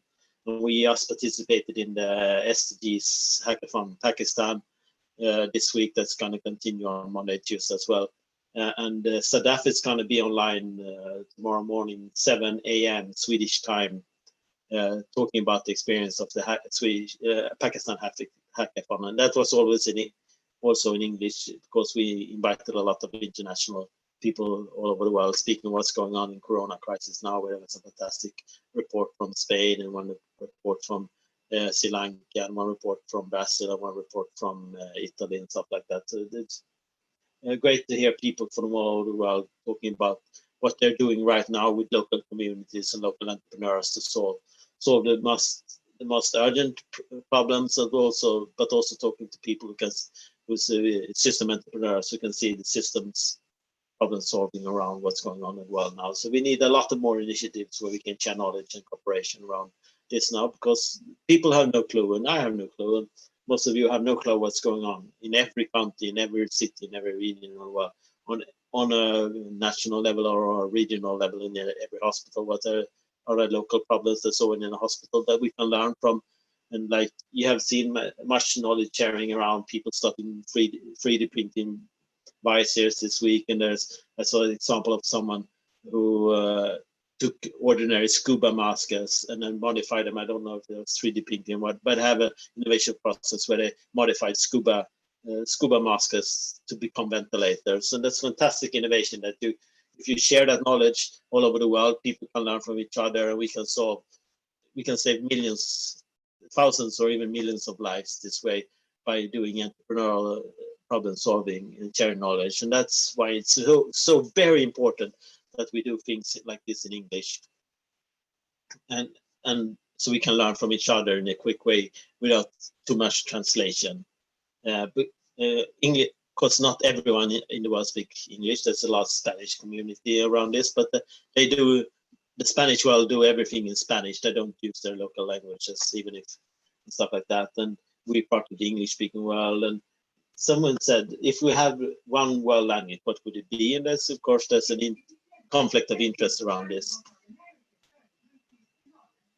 Yeah, should it be English? Should it be Chinese? Should it be Spanish, French? What should it be? Should it be Swedish or Icelandic or some small language? That's not to say that we only should have one language in the world, because it's very advantageous for us humans to be multilingual, because when we use different languages for different things, we can put things in different context. And there's a fantastic book about how the brain thinks in emotions and words called Lisa Feldman Barrett's book is called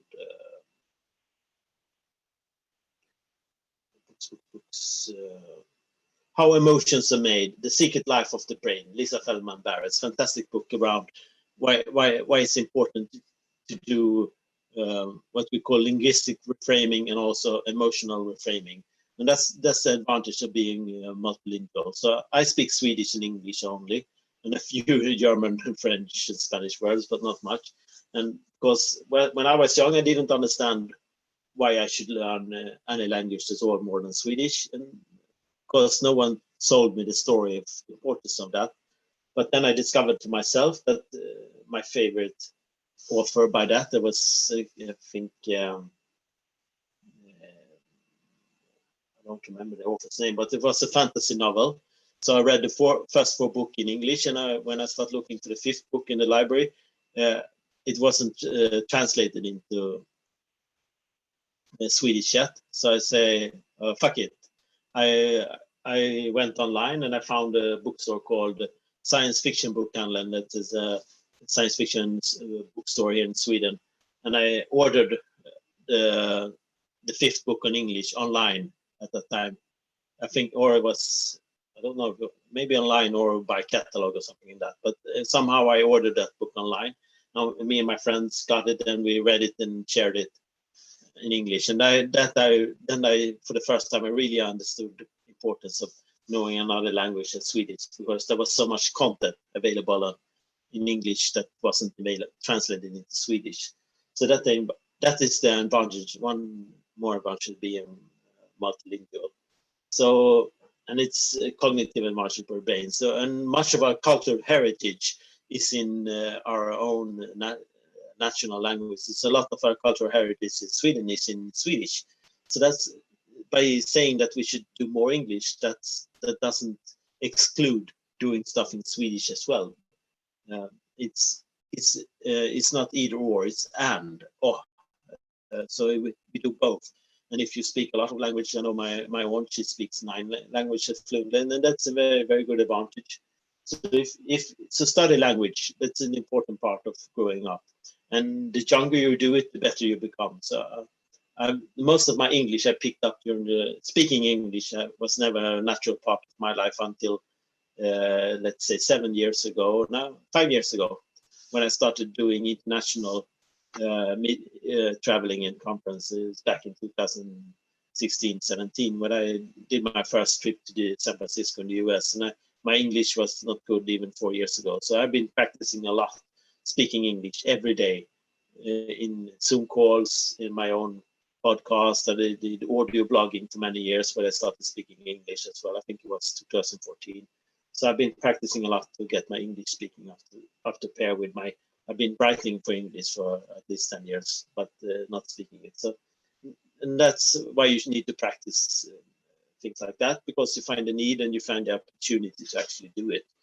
And I know of a friend of mine, Carla. She does English classes every day online for people in Pakistan formally, an online Facebook Live event via Zoom when you teach English to people, and it's very important.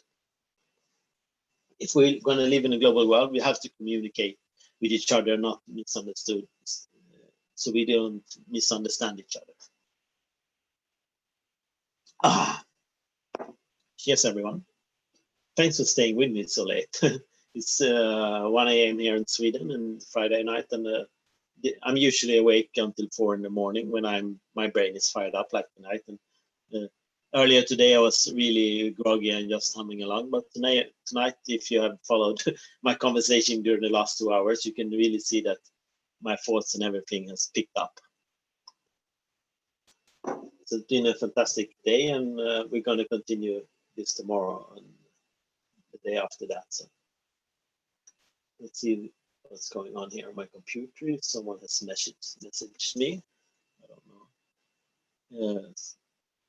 No one has joined in here to be part of this.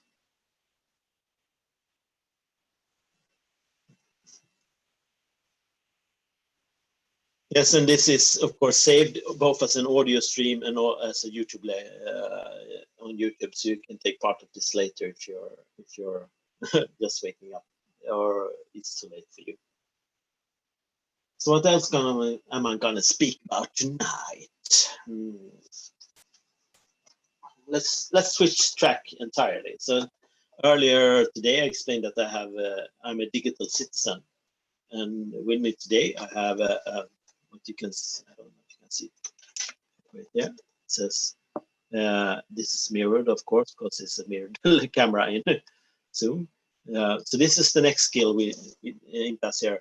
The next skill we need to do in this Zoom calling times before either we adapt to the technology or we adapt the technology. It means either we make the technology not be mirrored, or we ourselves as humans adapt to read mirrored text. This doesn't Zoom thing or else, but this is a Funko Pop figure from if you have been anywhere in the world, especially in other parts than Sweden. This is not known in Sweden, but if you go in San Francisco, if you go in Tokyo and Singapore, they're in every sort of Funko Pop figures. And this is Trinity from the movie Matrix that came out 21 years ago this April. This is a movie that really changed my life, because this is a movie about many things, but it's foremost a movie about waking up. So I'll share the last quote in that movie for you. Let's see if we can find it here. I have it in my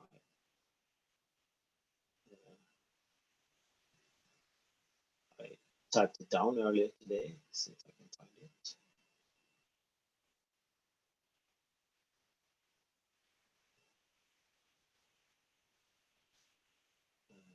It's on my Facebook.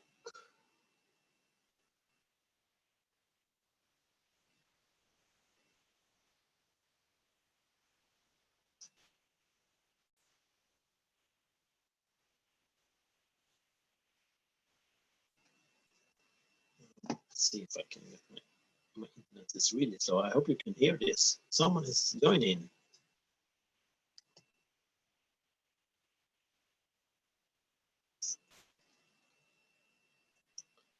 Hello, Carla. Welcome to the Captain Future Show. You're muted so far. So I'm just going to share a quote from my favorite movie, The Matrix. It sounds like this. So you have to unmute yourself, and I go like this. I know you're out there. I can feel you now. I know that you're afraid. You're afraid of us. You're afraid of change.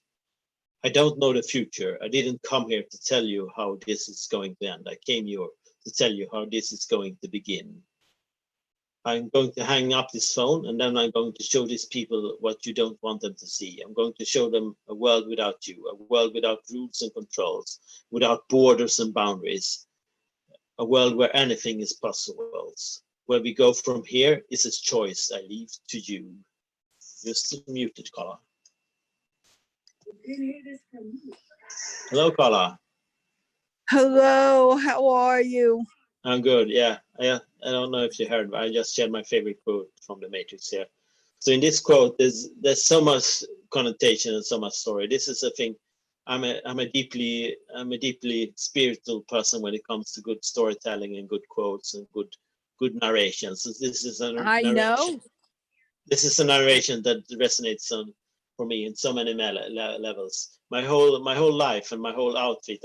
I took this. I don't have it tonight, but if you've seen the pictures online with me, I have my Captain Future haircut, and that originated for me, resonating to this quote of go change the future. And I changed myself, and I became what I call my residual self-image. It's a quote from the movie The Matrix as well, where you can choose how you project your digital self in the physical world. And for me, everything back then was digital, and it still is. So I live this full-hearted digital online, but also this philosophy.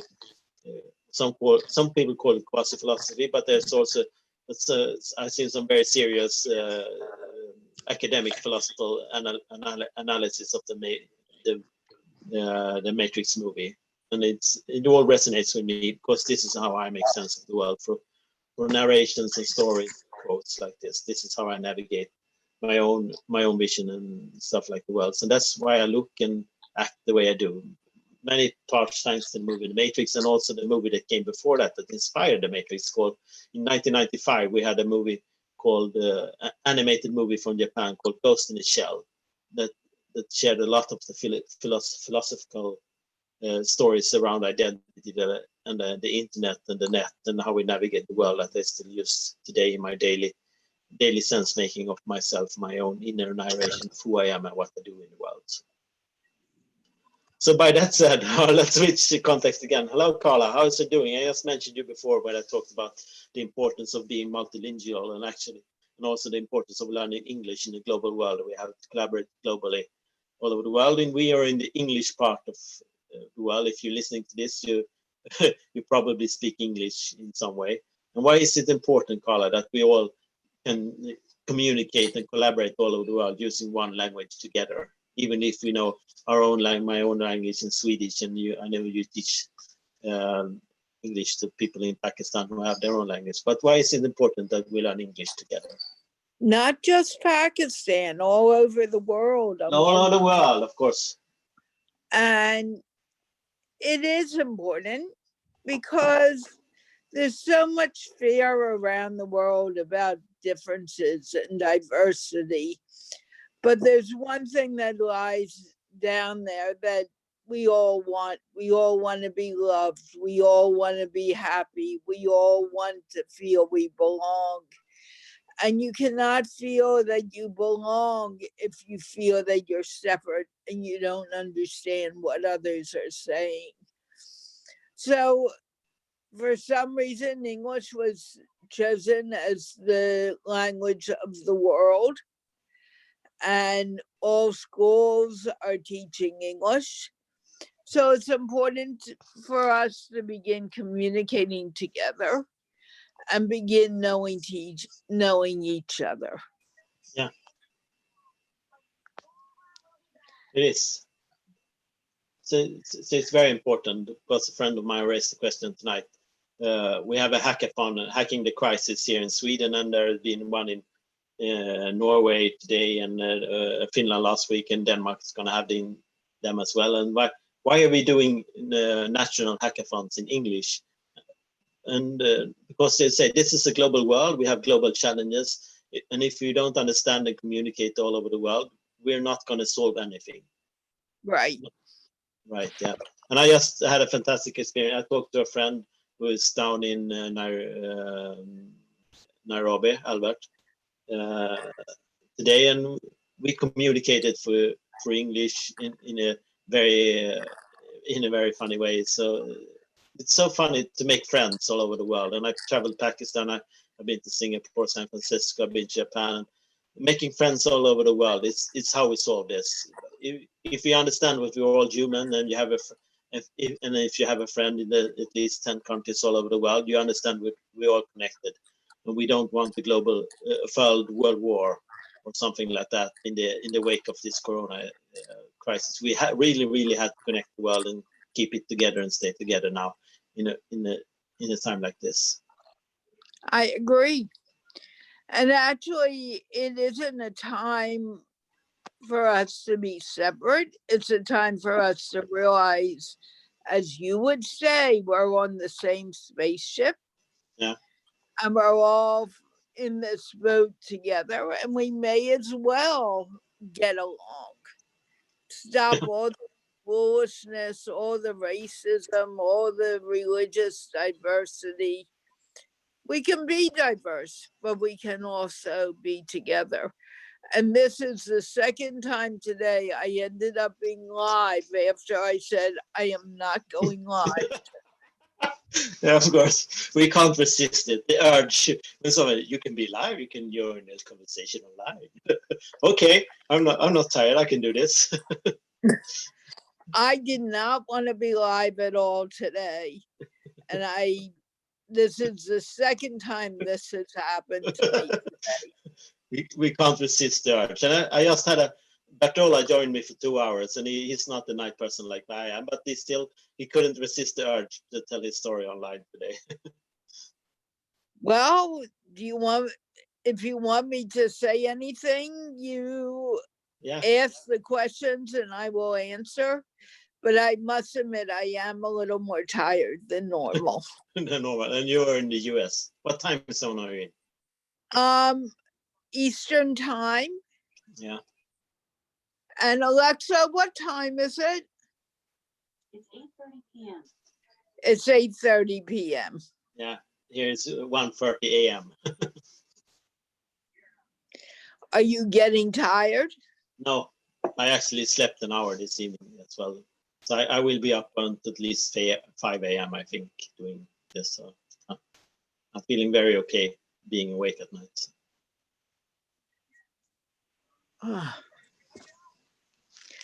So what can I tell you? What can you tell me, Carla? Yeah, we talked earlier about the Mindfloor group. What's up with that? Tell the listeners, what is Mindfloor, and why should we tune in or join in to Mindfloor? You know, I've been getting new members all day today. I've gotten about 20 new members today. Yeah, cool. It's been an interesting day as far as things like that. Mindfloor, we all are growing and we are all developing a new sense of consciousness and awareness. In Mindfloor, we talk about that. We talk about stretching our minds so the fear that's going on in the world becomes a more accepting period. We don't need to be afraid. We need to accept who we are. And we are more than this body we think we are. We are a part of a whole, and that whole is consciousness.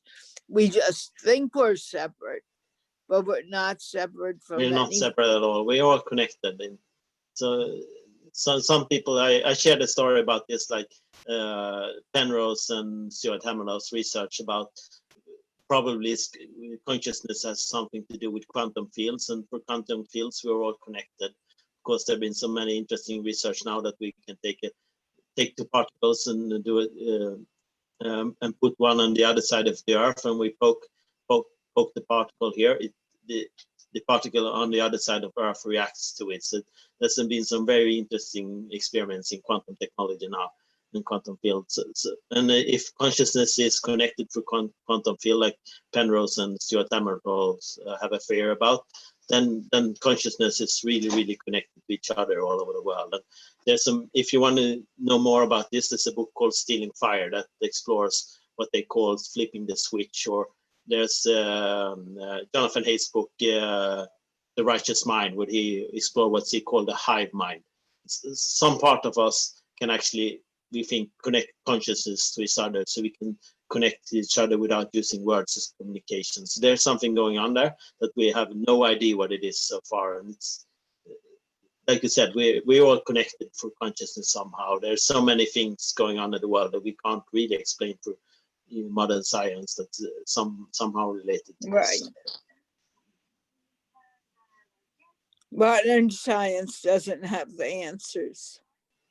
No. And we all think that everything is dependent on the money we have or the things we have, but it isn't. There's so much more to life. There's so much more to life of being human, and we're just in the golden age of humanity, where if we solve our global challenges and crises, we will go into a very abundant, celebrating future where we can explore what it is to be human on a whole nother level, I think. Because we are some of us, if you read the Stealing Fire book and you know about flow states and consciousness, like it, to see that we are on the verge of discovering something more, what it is we can do as humans here together. And really, like, it's a celebration of being alive. Well, it's love, it's curiosity, it's empathy, it's all that, what we can do together. If you can see it if you go to a big music festivals all over Europe and US and all over the world. Not now in Corona times, but usually in the summer, they humongous, enormous music festival where people celebrate together what it is to be human. And if you go to a festival like that and you feel the energy, you can actually literally feel the energy and the love in the air in a festival like that. So there's something going on there, and in that celebration we can become such more as humans. So we really have to solve our crises, to explore this further. We owe it to the universe of being alive and explore this further, I think. And every day should be a celebration. We don't know how long we're going to be on this planet. No. So don't forget to celebrate and share the love and share the empathy. Call someone now, especially in times like this. Use the internet to call a dear one and tell them how much you love them, and celebrate being alive together in a time like this. I did tell some people how much they mean to me today. Yeah, and you mean a lot to me, Carla, doing this. So I love you too. Thank you, Michael. Sometimes I think I'm silly with this and I'm not saying anything of any value. You mean a lot to a lot of people doing this. So continue doing this. I'm not stopping. I'm not stopping. Me neither.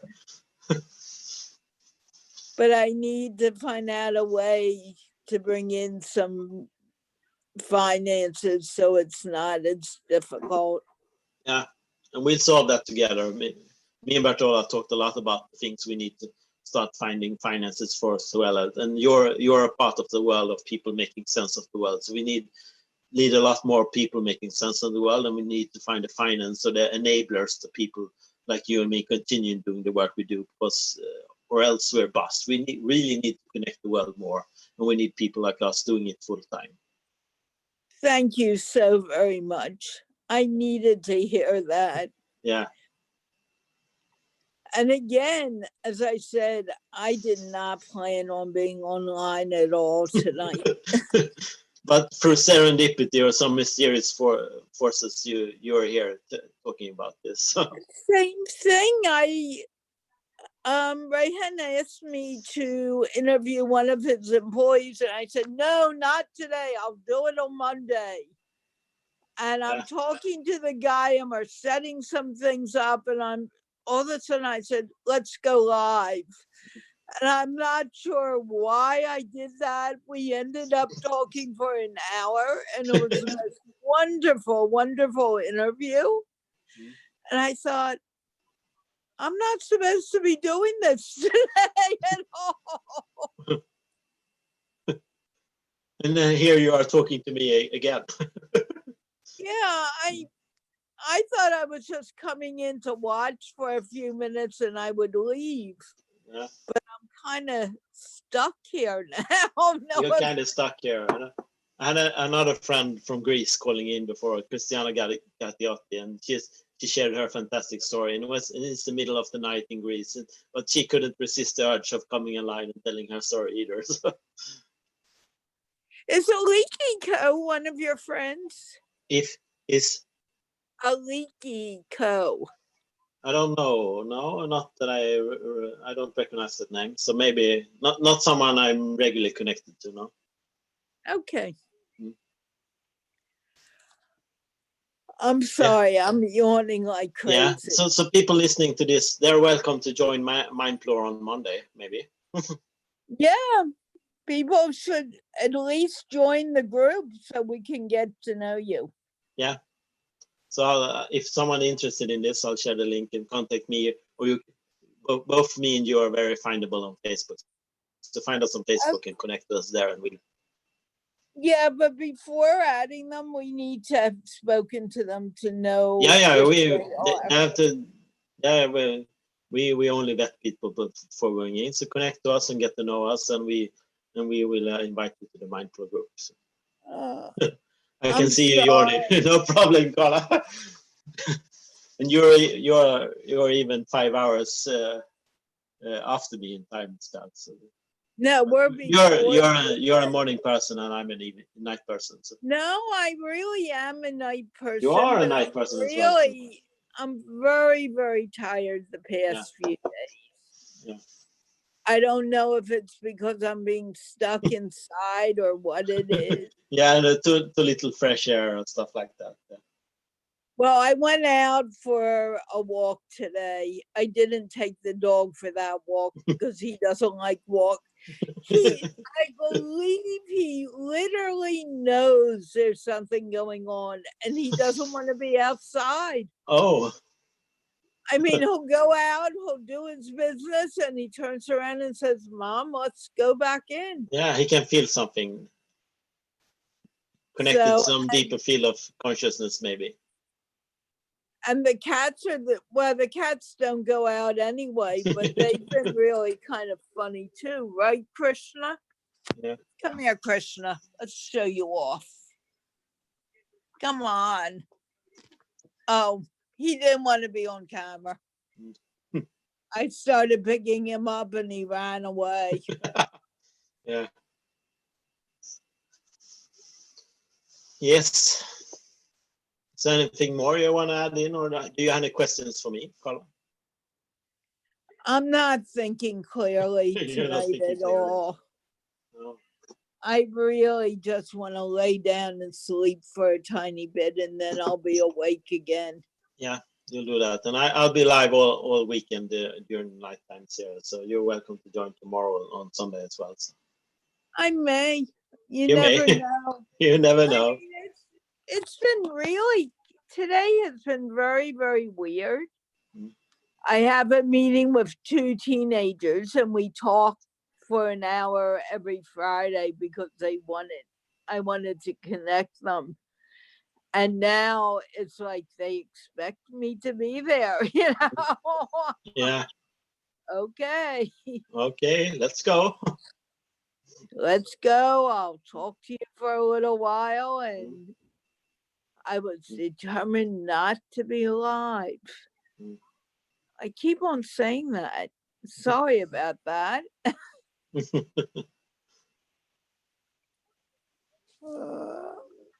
I'm sorry, Michael. No I problem. thought I was coming to just listen for a few moments. Yeah. Yeah, I'm gonna stay online for 10 more minutes, and I'm going offline for an hour. There's another host coming in doing a show, and then I'm going live again in an hour's time after that. Who's coming in? I don't know. I have checked the schedule here. Let's see. I can find the schedule. Anyone I know? No, I don't think so. My internet is not working properly on my computer here, so I can't reload the document here. Let's see.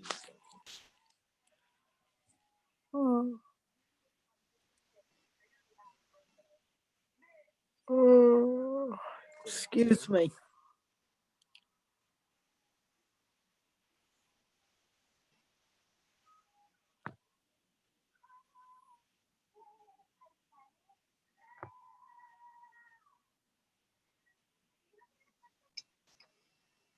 Let's reload the document here and we can find out.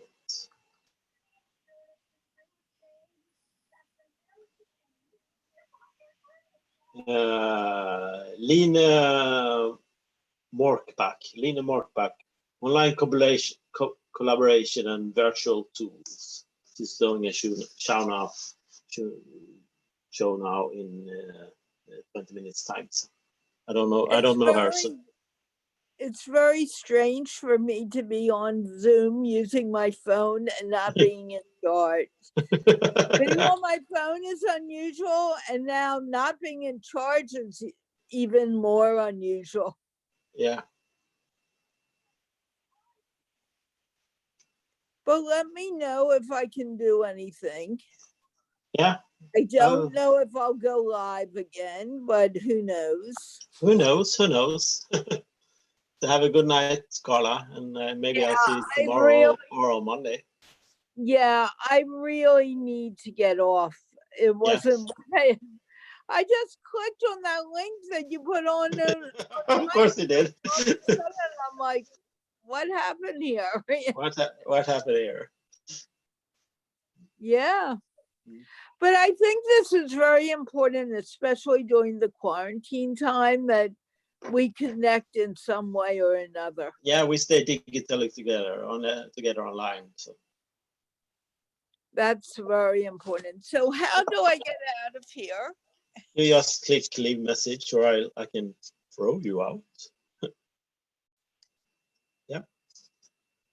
Goodbye to Carla, and so this is my last. Let's see, 6 minutes here before I go offline in an hour. So we'll have online collaborations and virtual tools by Line Morkback. Line Morkback. It sounds maybe in Danish or Norwegian or something like that. I don't know who she is, but she will certainly tell us.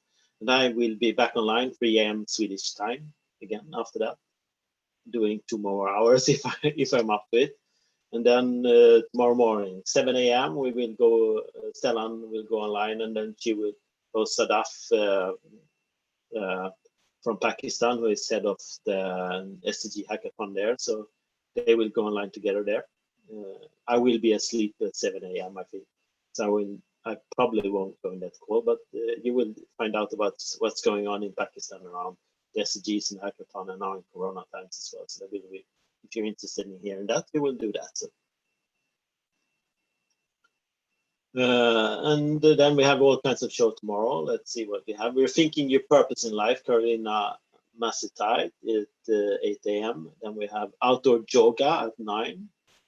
And then we have crisis from perception to action, Mahmoud Diama at 10:30.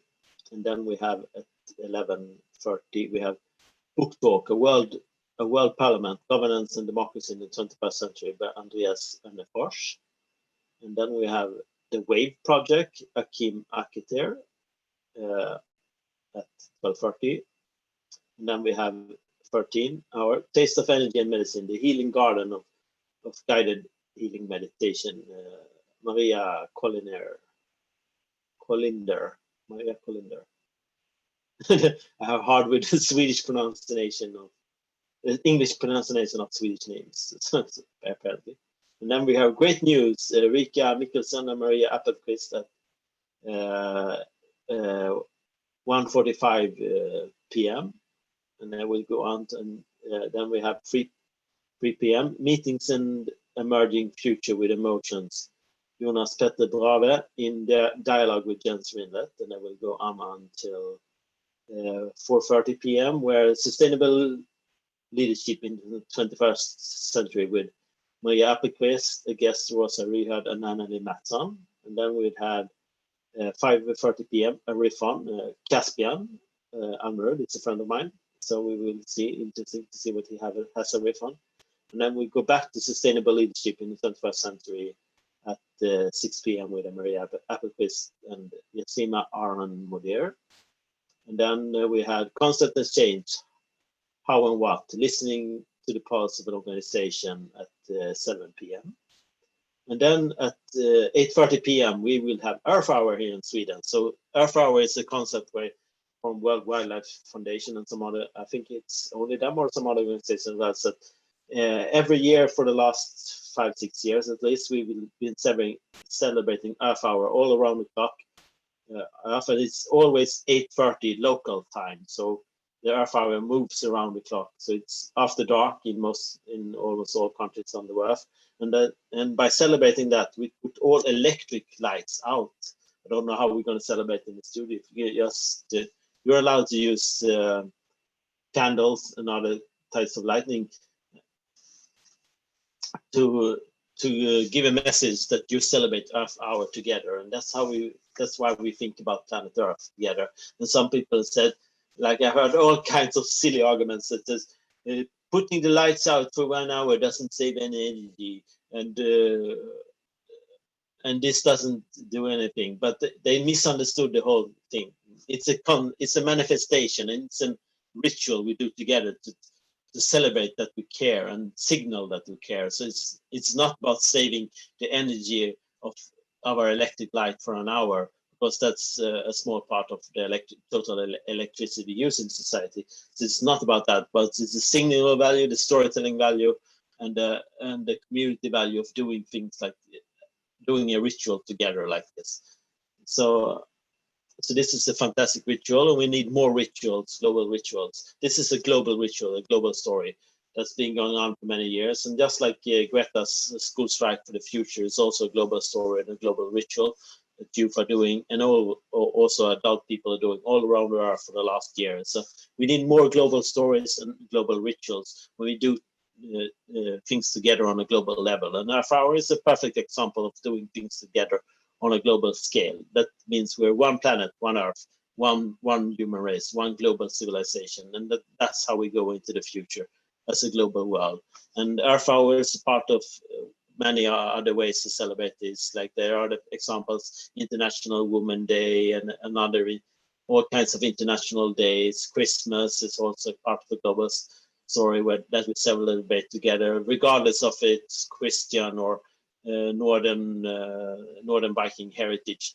Christmas today is even people who don't have Christianity celebrate Christmas in some way, because it's a global story, and we need global stories to say that we are one global civilization. And the more global stories we have, the better we celebrate together. Football is a global story.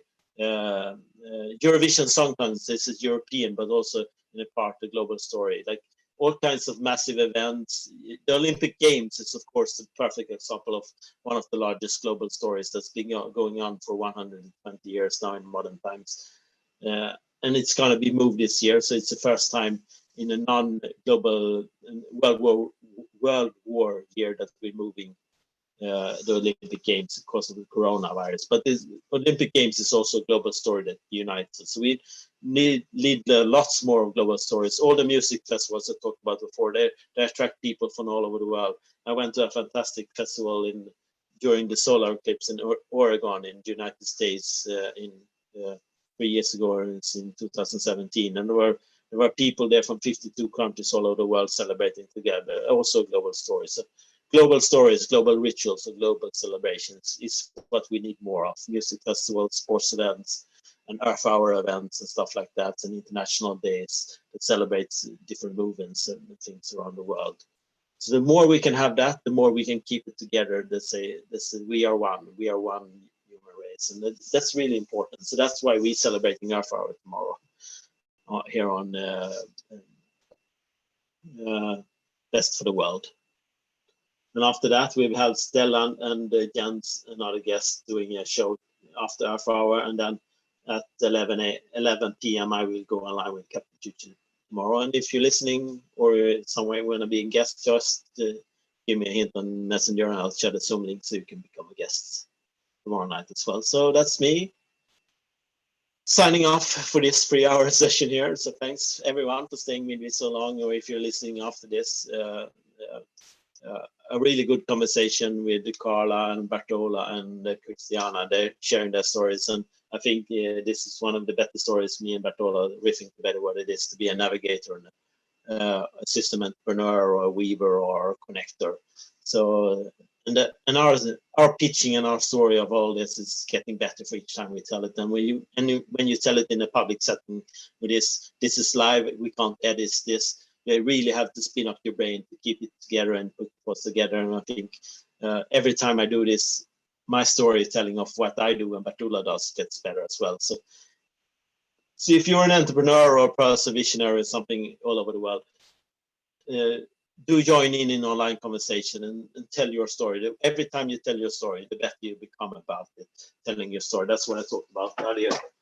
I mentioned the book. I will go into book reviews in the coming days. Key personal impact, and please see, how do you tell your story so much that your pitch become a natural extension of who you are and what you do in the world? Then we can make change in the world. Good night, Paula, and good night everyone for staying with us so long. So I hope still I'm gonna see if I can finish all this. I think I just, how do I disconnect? There you go. Thank you, everyone. Now we're disconnecting. Yeah, stop live. Stop live stream. See you in a while. Bye.